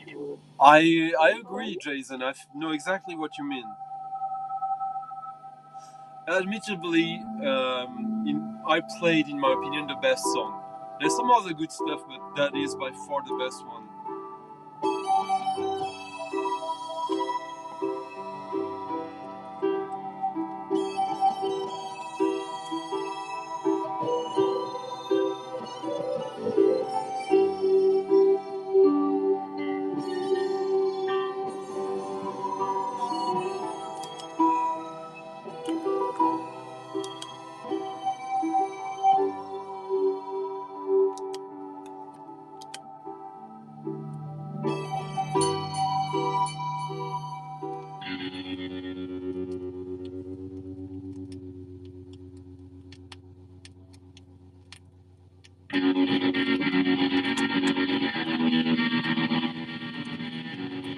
Ah, okay. Very good, Julian. Thank you.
Insane, I've seen live at least 6 times, between 92 and 95. I love them.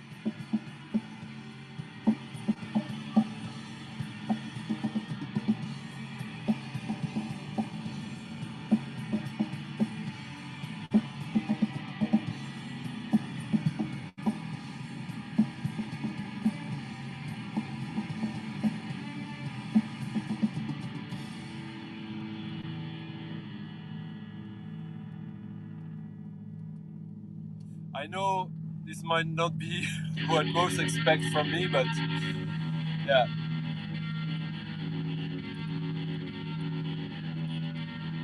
I'll help you, Ryan.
Okay, sorry guys.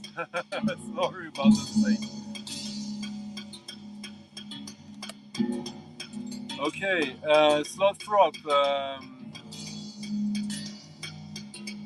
I don't know enough about it, sorry.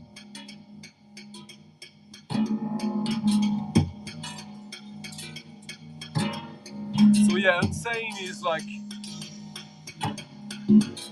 legendary New York noise rock from the late 80s, early 90s, and I love that. I only had it on CD. I bought it back then, but I guess we're back to something you guys would like more.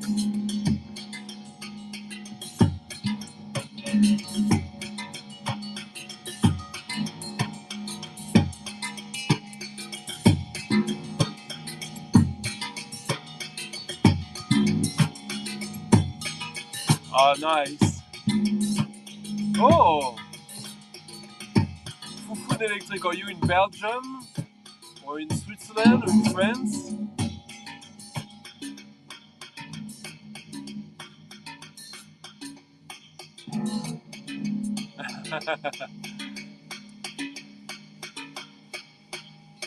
Yeah.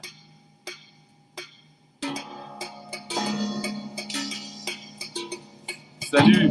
So right now we're listening to 23 Skidoo, a post-punk band that went on to help produce some of Madonna's stuff from the 80s. This album is quite fantastic. Yeah, the first side is more post-punk funk, and the second side is like, well, it was the only album of theirs. Funny enough, yeah, it's the only album of 23 Skidoo I didn't have, and it's the first one I heard, the first one I knew, I discovered them for.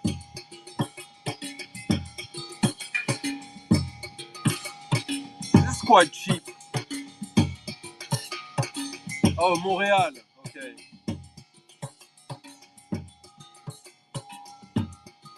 At one point, Peter Christopherson from Coil, I think, collaborated with them. He did some artwork for them, and there was a connection, but yeah, I really like that.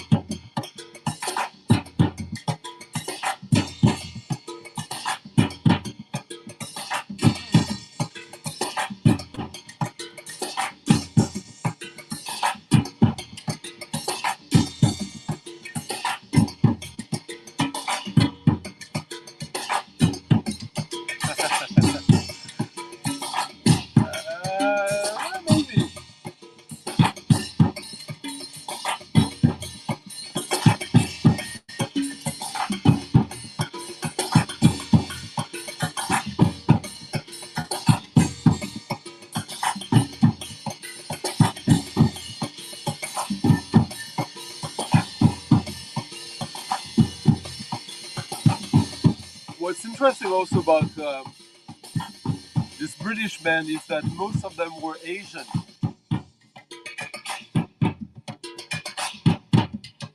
Which, I mean, is the influence on the sound, obviously. As gamelan, urban gamelan. Gamelan is the music of Bali. Balinese steel drum music, basically. Not necessarily steel drum, but yeah.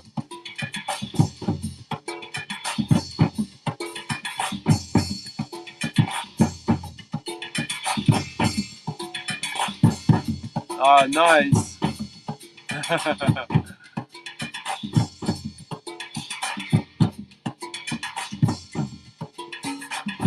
Yeah, the Calling Is Coming is now, I think, my favorite of theirs.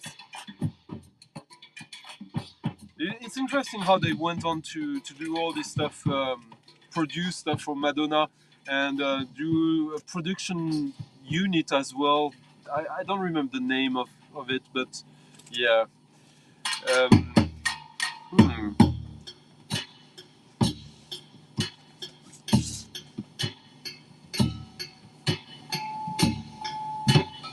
Now, a record I wanted to get a good cover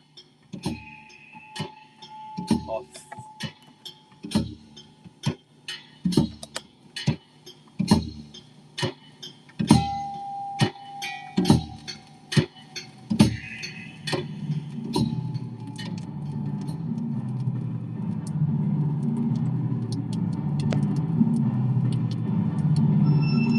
Seven Songs is also very good, Ricarda.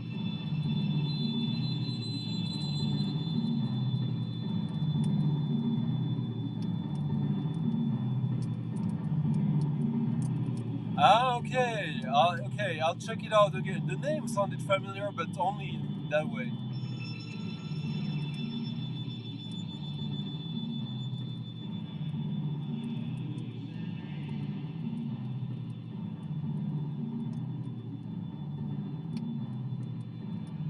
Nice, Bill. You should go back to it. It's fun. So this is such a good cover. Matt Johnson from DZ, Duh, Soul Mining. Most people think around me that Duh are an American band, but Matt Johnson is British. This came out in 1981 on 4AD.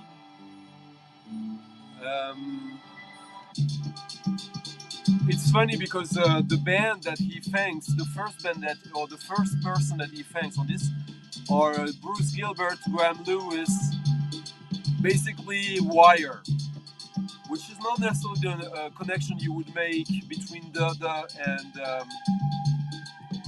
yeah, and other kinds of music, as there were way more great pop, but more mainstream. And this is his first solo album that I guess he didn't know back then if Duh was gonna become something. And this is great. So this is, yeah, the singer of Duh doing what he was into back then.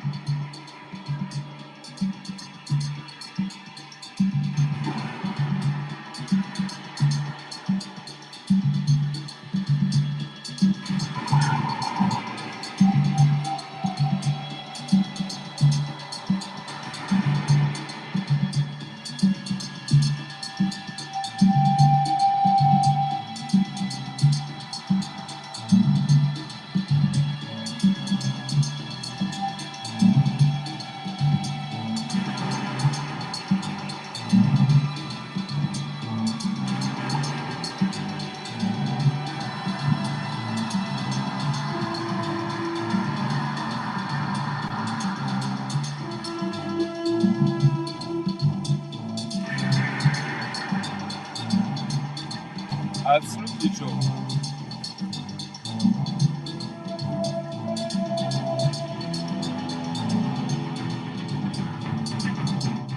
There's a later repress of that with another cover. Not as good the cover, but much cheaper. This is not extremely expensive, but this is not cheap.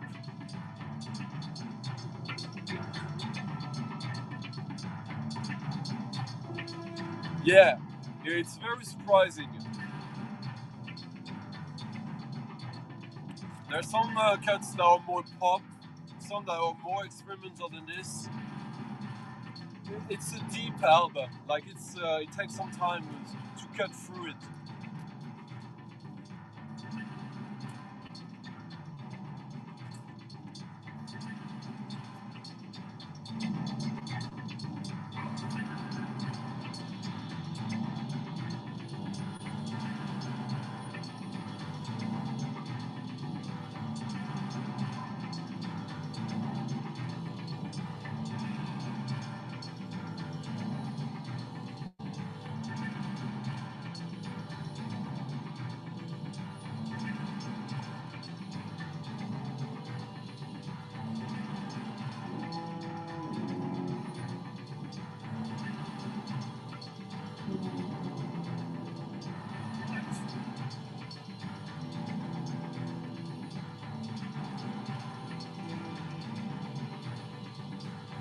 Yeah.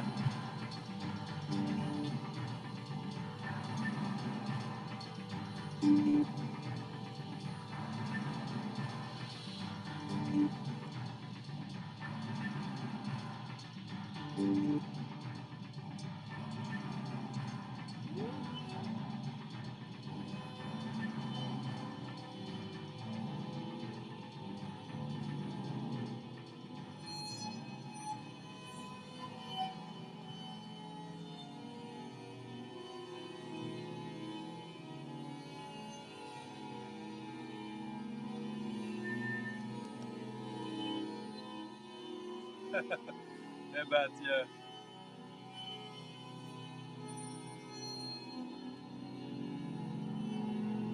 Now a record. Almost all these records, by the way, were on my want list. Like only one wasn't. This is Mirror, David Jackman, master of the bowed cymbal.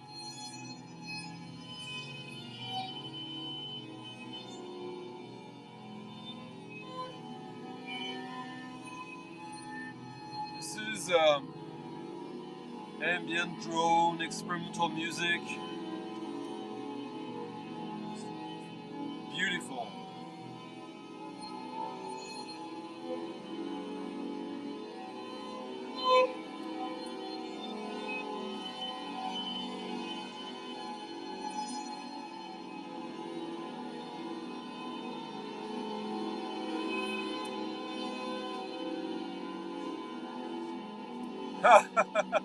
I didn't know that, Jason. That's a cool story. Yeah.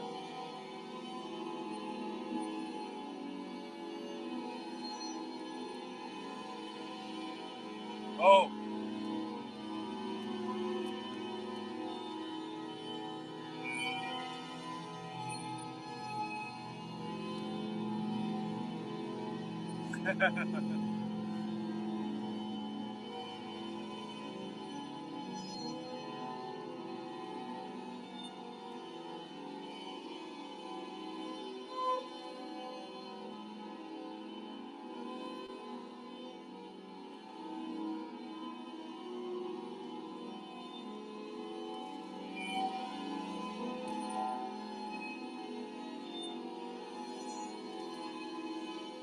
Mirror is a band I have quite a lot of, and not no side projects, but it's a band I kind of I should have gotten deep into them earlier, and I'm in the past 6 months, 6 or 12 months, I've been focusing a little bit on getting what I want from them.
Schnapps time.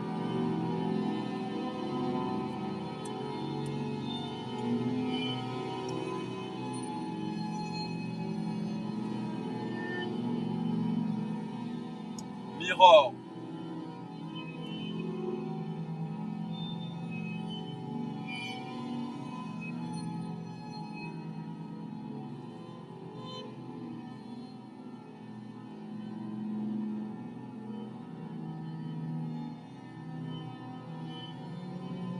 Yes, but they're pretty lame, the garde nowadays. I've seen them twice. One in the early 90s and one, yeah.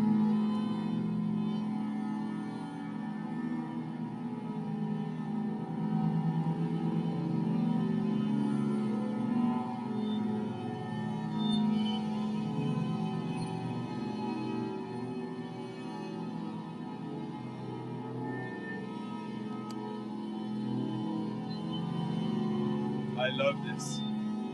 I adore this.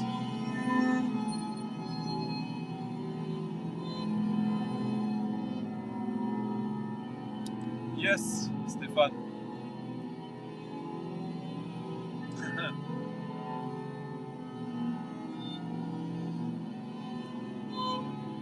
This is him with Christopher.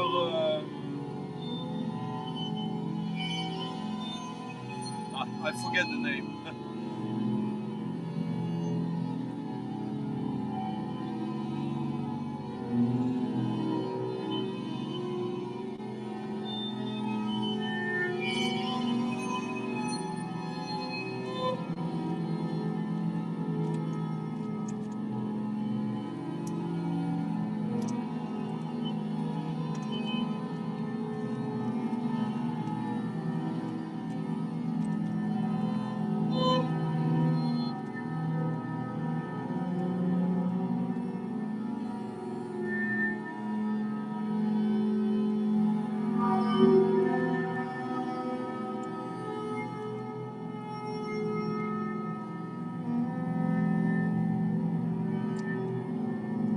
I can't find my Mirror records, but this is Mirror, and the album is called Night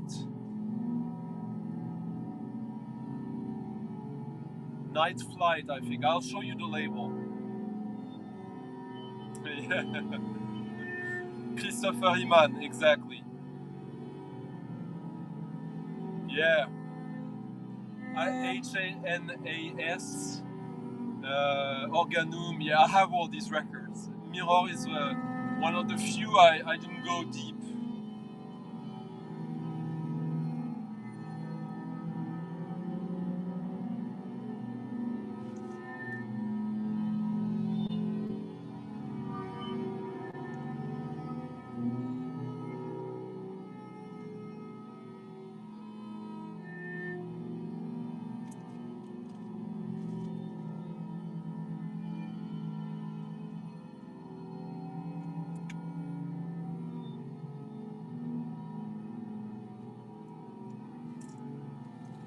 But yeah, this is an incredible rabbit hole, Stefan, I agree. Some of it does, yeah. Because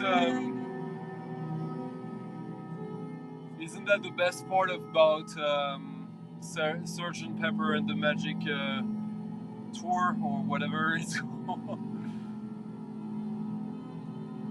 Yeah. I have.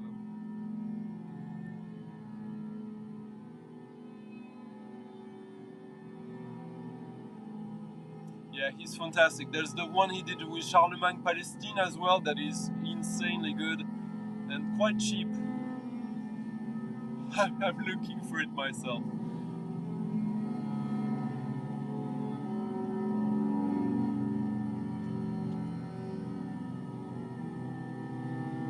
But Julian, two of my favorite records of this kind of stuff is the other two ones by her father, Carl Michael von Hosselwolf, which Sub Rosa has recently compiled into one album. Yeah, exactly. Mimir. I have these records as well.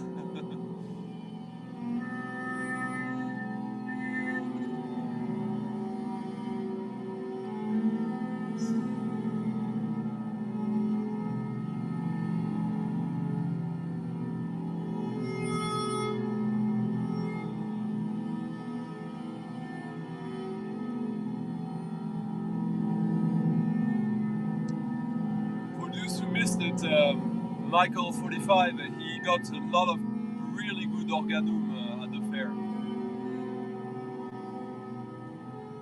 Everything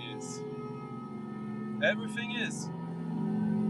I can connect all these records I played tonight, I'm sure. Connected. Okay, back to Germany.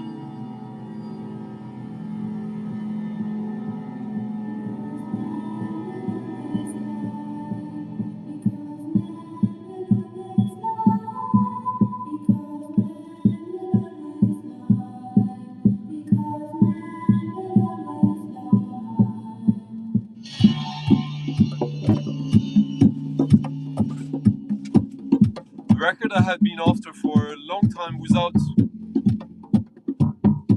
sweating it, because it's not a difficult record to get, and I got it for less than 10 euros at the fair.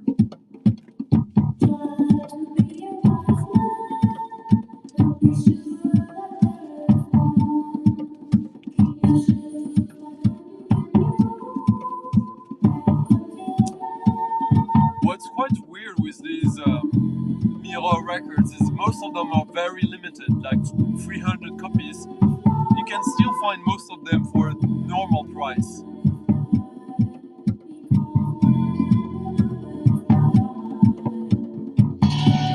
Yeah, I am, Ricarda.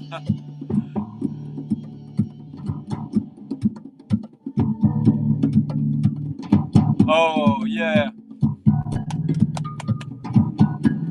I can't wait for you to tell me about, on the volume 2, the track Tiny Golden Books.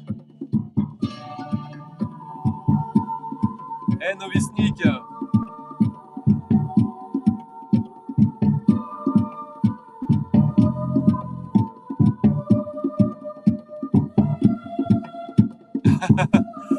Yeah, Bill, well, this is German new wave from 85. Looking very German 85.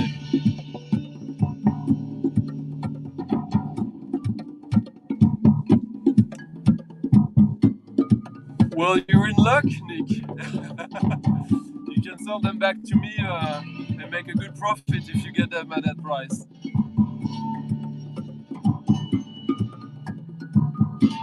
Ah, that one is more difficult.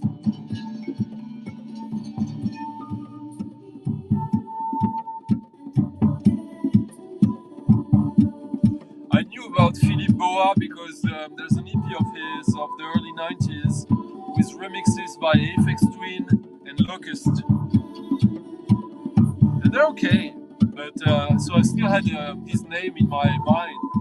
I thought he was probably like some cheesy German alternative rock or whatever, but no, it's actually much better.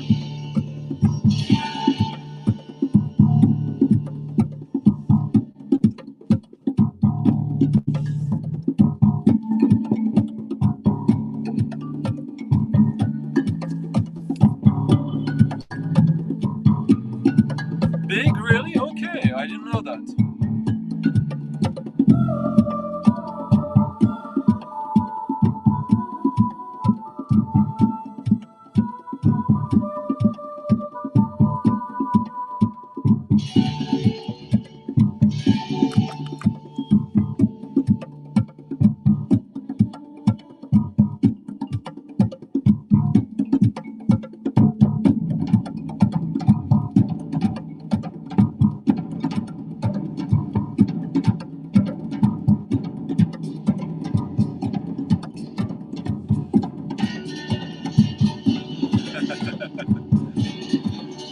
Yeah. I mean, this is really good pop. The drumming is excellent.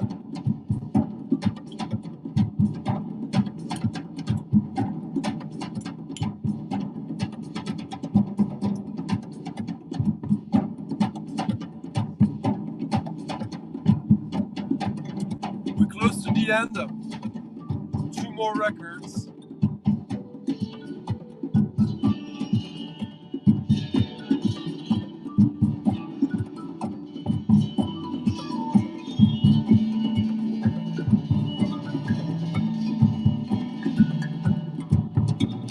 And next, Mike Grail from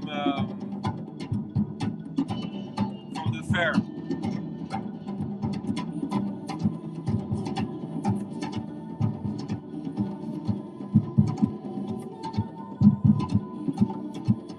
I have about like 13 records. I was really.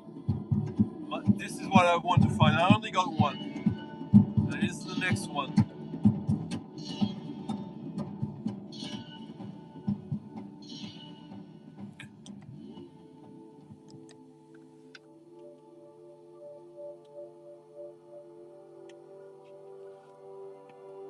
Simon Fisher Turner. Fantastic cover.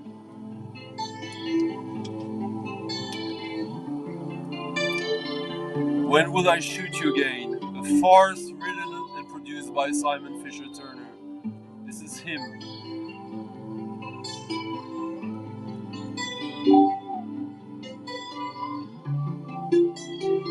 Wow, nice, Alan.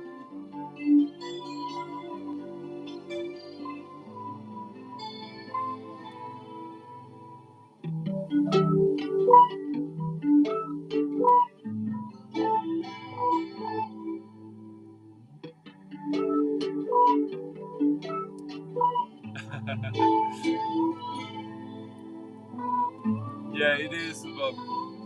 Simon Fisher Turner started his career in '69 as a child prodigy that the record industry wanted him to become the next Bowie. He did a few singles and an album, and then that was not for him. And he re-emerged by the late '70s, and in a completely different scene, or maybe not, because he really played with androgyny, with his duo called Deux Filles, 2 girls. And I would say that he is kind of right in between Coil, David Sylvian, and Brian Eno, you could say, in his career. He's done soundtrack work for Derek Jarman. Most of his music has been released by Mute Record or his own stuff.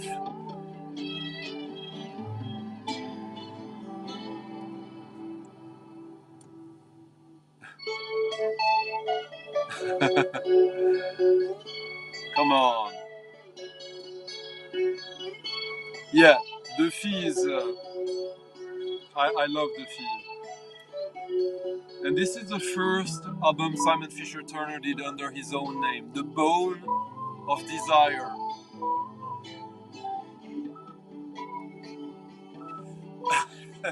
You betcha.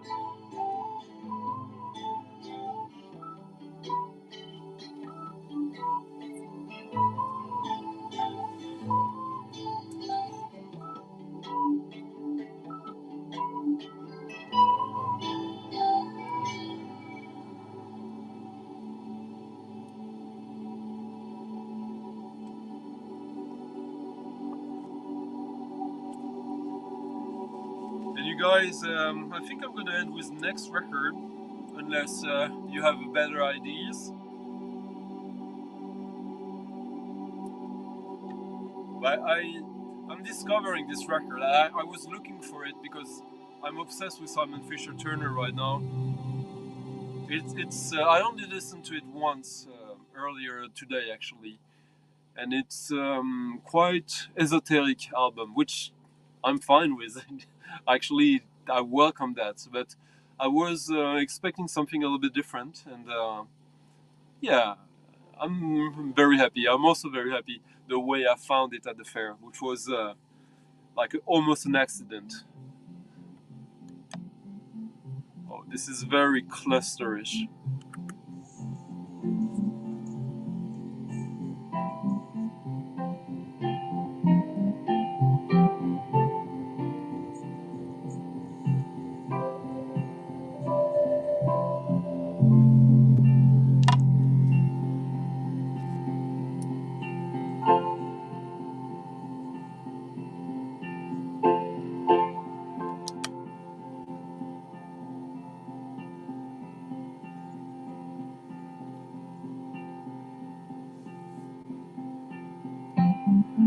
Luder.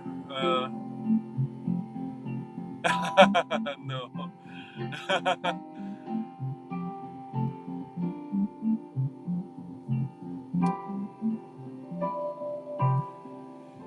Yeah, I mean, when it is not very expensive, but not cheap.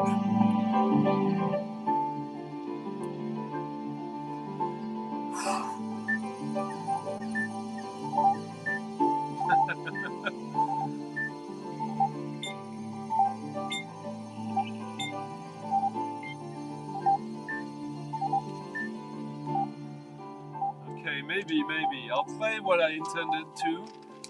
The last dig from the record fair. But what do you guys think? All in all, that was a pretty good haul, wasn't it? I thought I would get back with about 40 records, and I got much less. But still, I can't complain.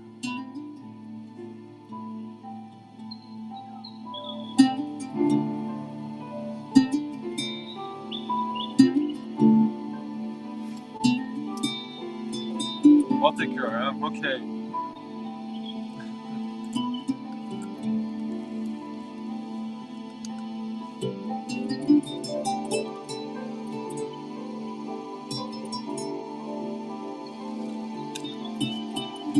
I'll cheat a little bit.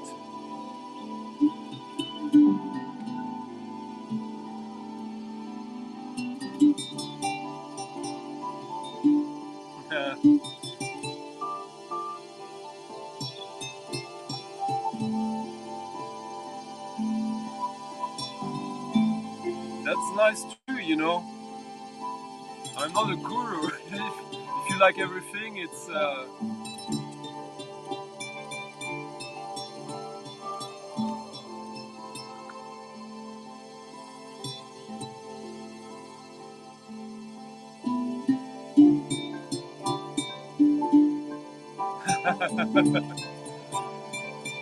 always the important questions, Mike, huh?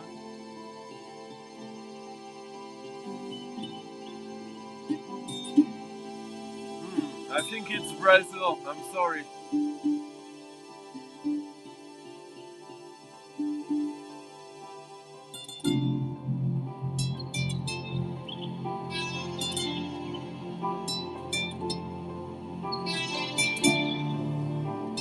I did get some classical, yeah, Ricardo.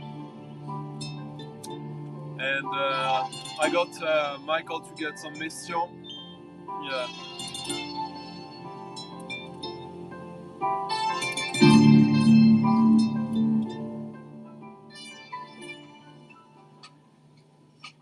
Okay, back to Germany before we do a little bit of an Ottaker trip. Thanks. It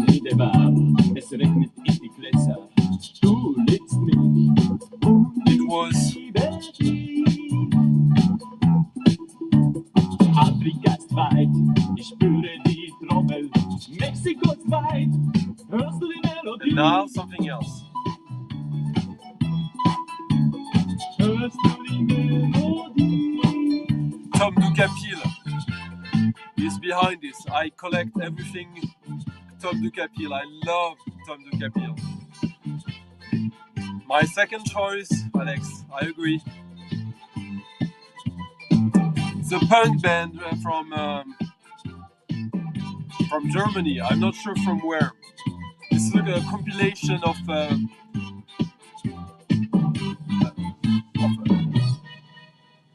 unreleased, released.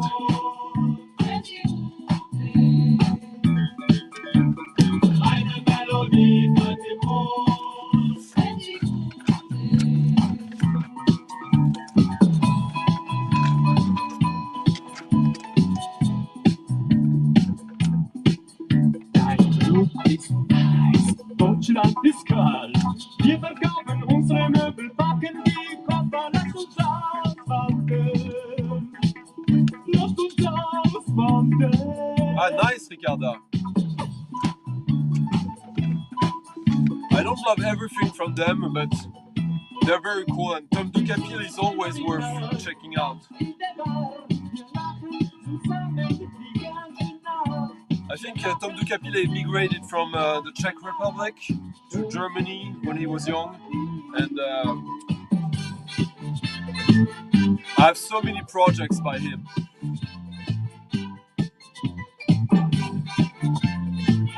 What?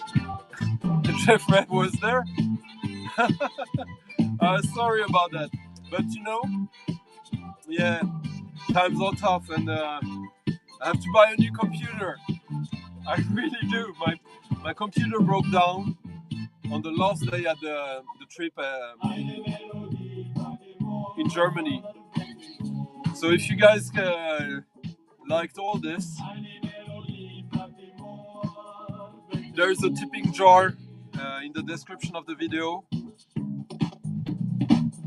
Don't feel obligated at all, but if you can, this is good timing, and I appreciate you all, you know it, and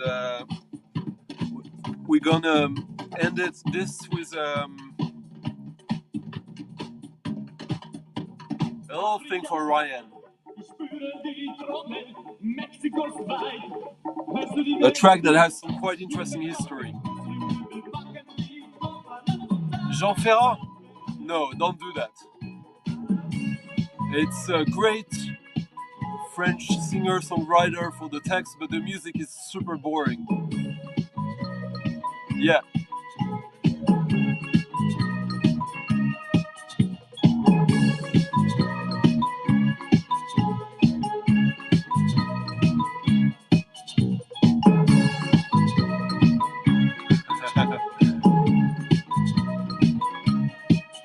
It's a good punk, funky album.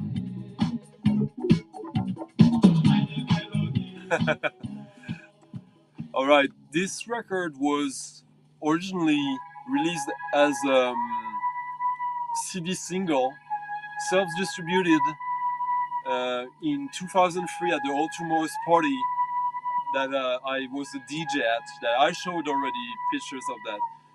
It was self-distributed by Mark Clifford from Seafield, who performed solo as disjecta on the guitar, a set that sounded very much like Robert Wyatt, to be honest. And the CD he was selling there was an old track of Seafield remixed by Otaker. Spangle, instantly my favorite track of Seafield. And it's only got issued on the vinyl last year, or in December 2020, on this compilation.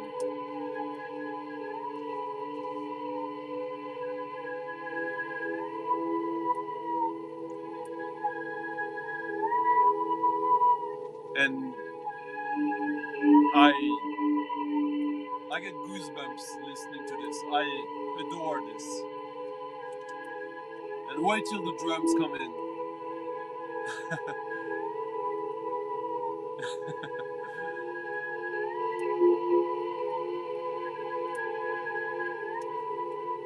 Stunty is my nickname, and And the title is the reason why you're here, hopefully, Mr. Blazer. It's just a joke. Yeah, Luder. And hit the bell if you want to know when I do a flash stream. I do them quite sometimes. Sometimes ones I don't even keep up.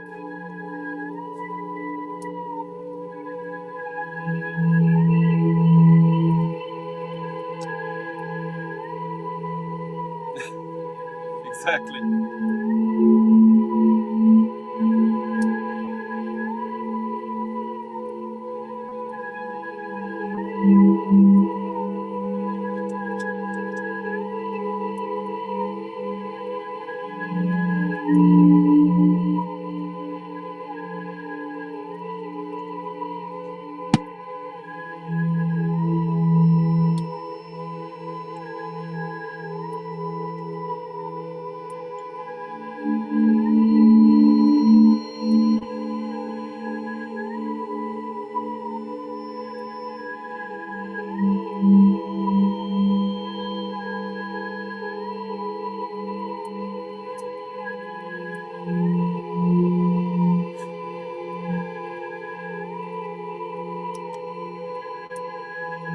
The compilation is pretty great because it also features an unreleased on vinyl remix of Soft Ballad, a Japanese band by Polygon Window, which is Aphex Twin, one of his best aliases.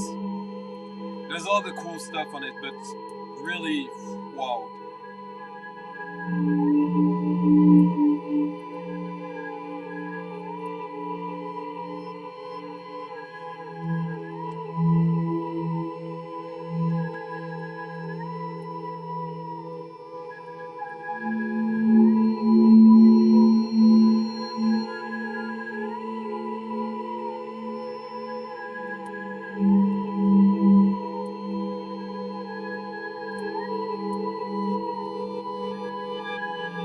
Yeah, Yvon Smack, who used to work at the Rough Trade shop in Paris, where I started to go buy records in November 92. He was in the cellar selling techno.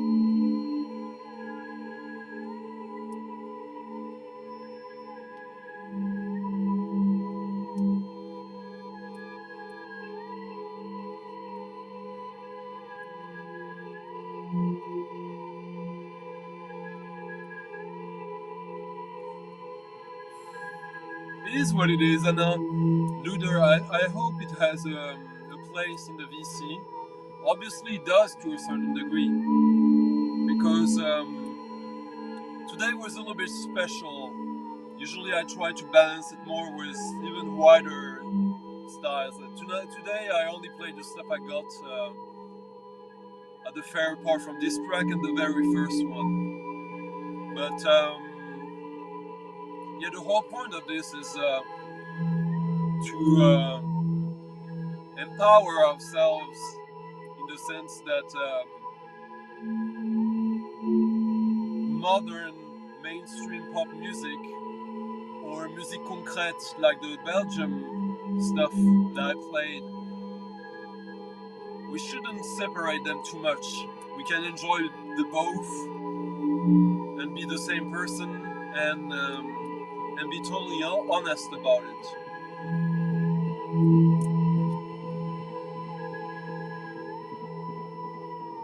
And I guess the reason why at 45 years old, which I am, I'm still very enthusiastic about new music is because of that. Not refusing to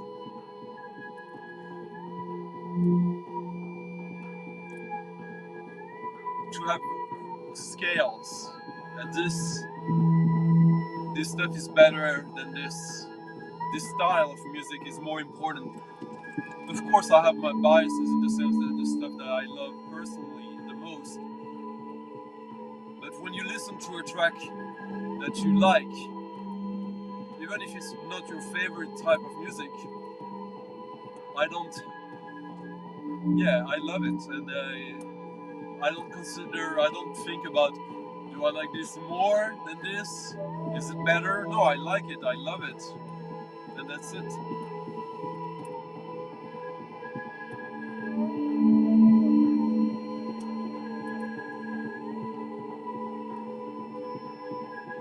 Well, I play some Beatles sometimes. It's cranberry schnapps that I made last year, Ricarda.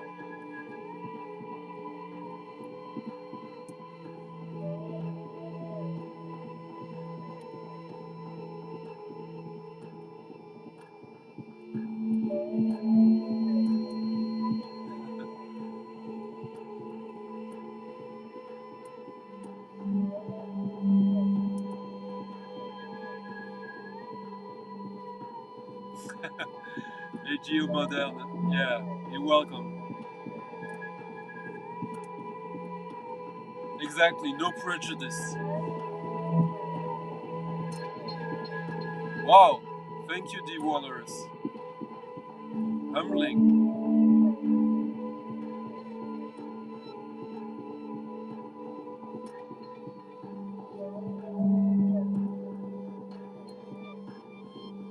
Thank you.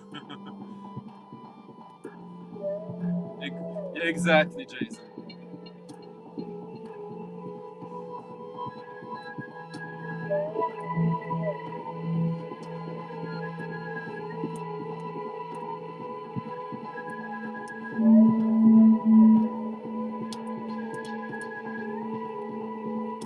Bonne soirée, Bat.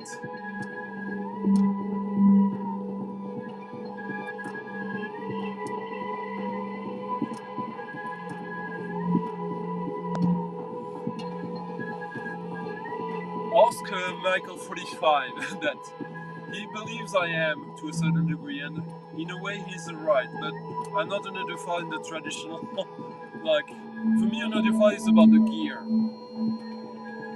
and I don't have top gear, unfortunately. I want to have it, but when I listen to it, like, okay, so here is it is. I know how to listen to records from the audiophile perspective, and I enjoy that. I hope it answers your question.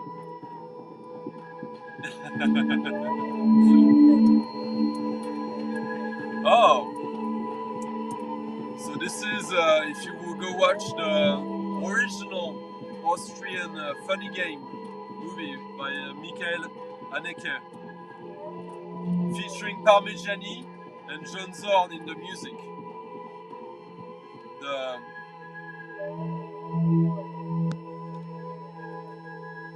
funny games.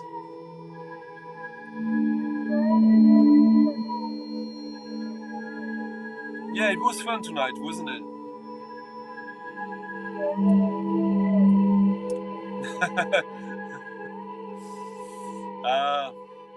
That's not totally true, Carla. I know you, like, for example, there's someone we talked about today.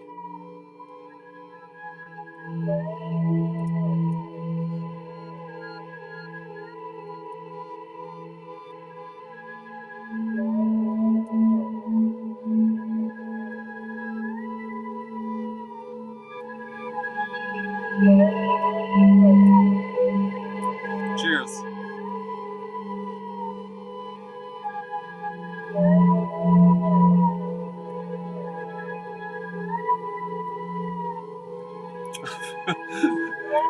Thank you, guys. Yeah, that's humbling.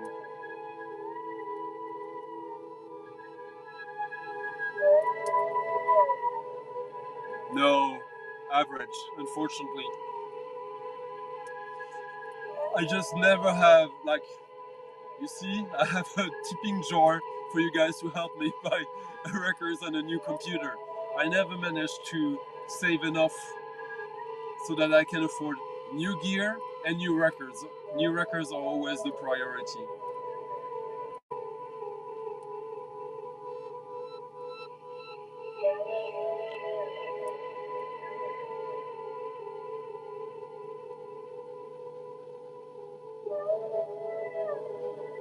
agree.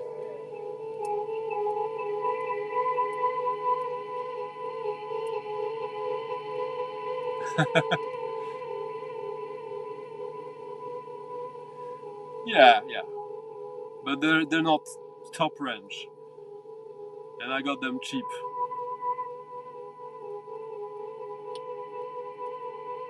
Well, you're welcome, Pat. It's nice seeing you.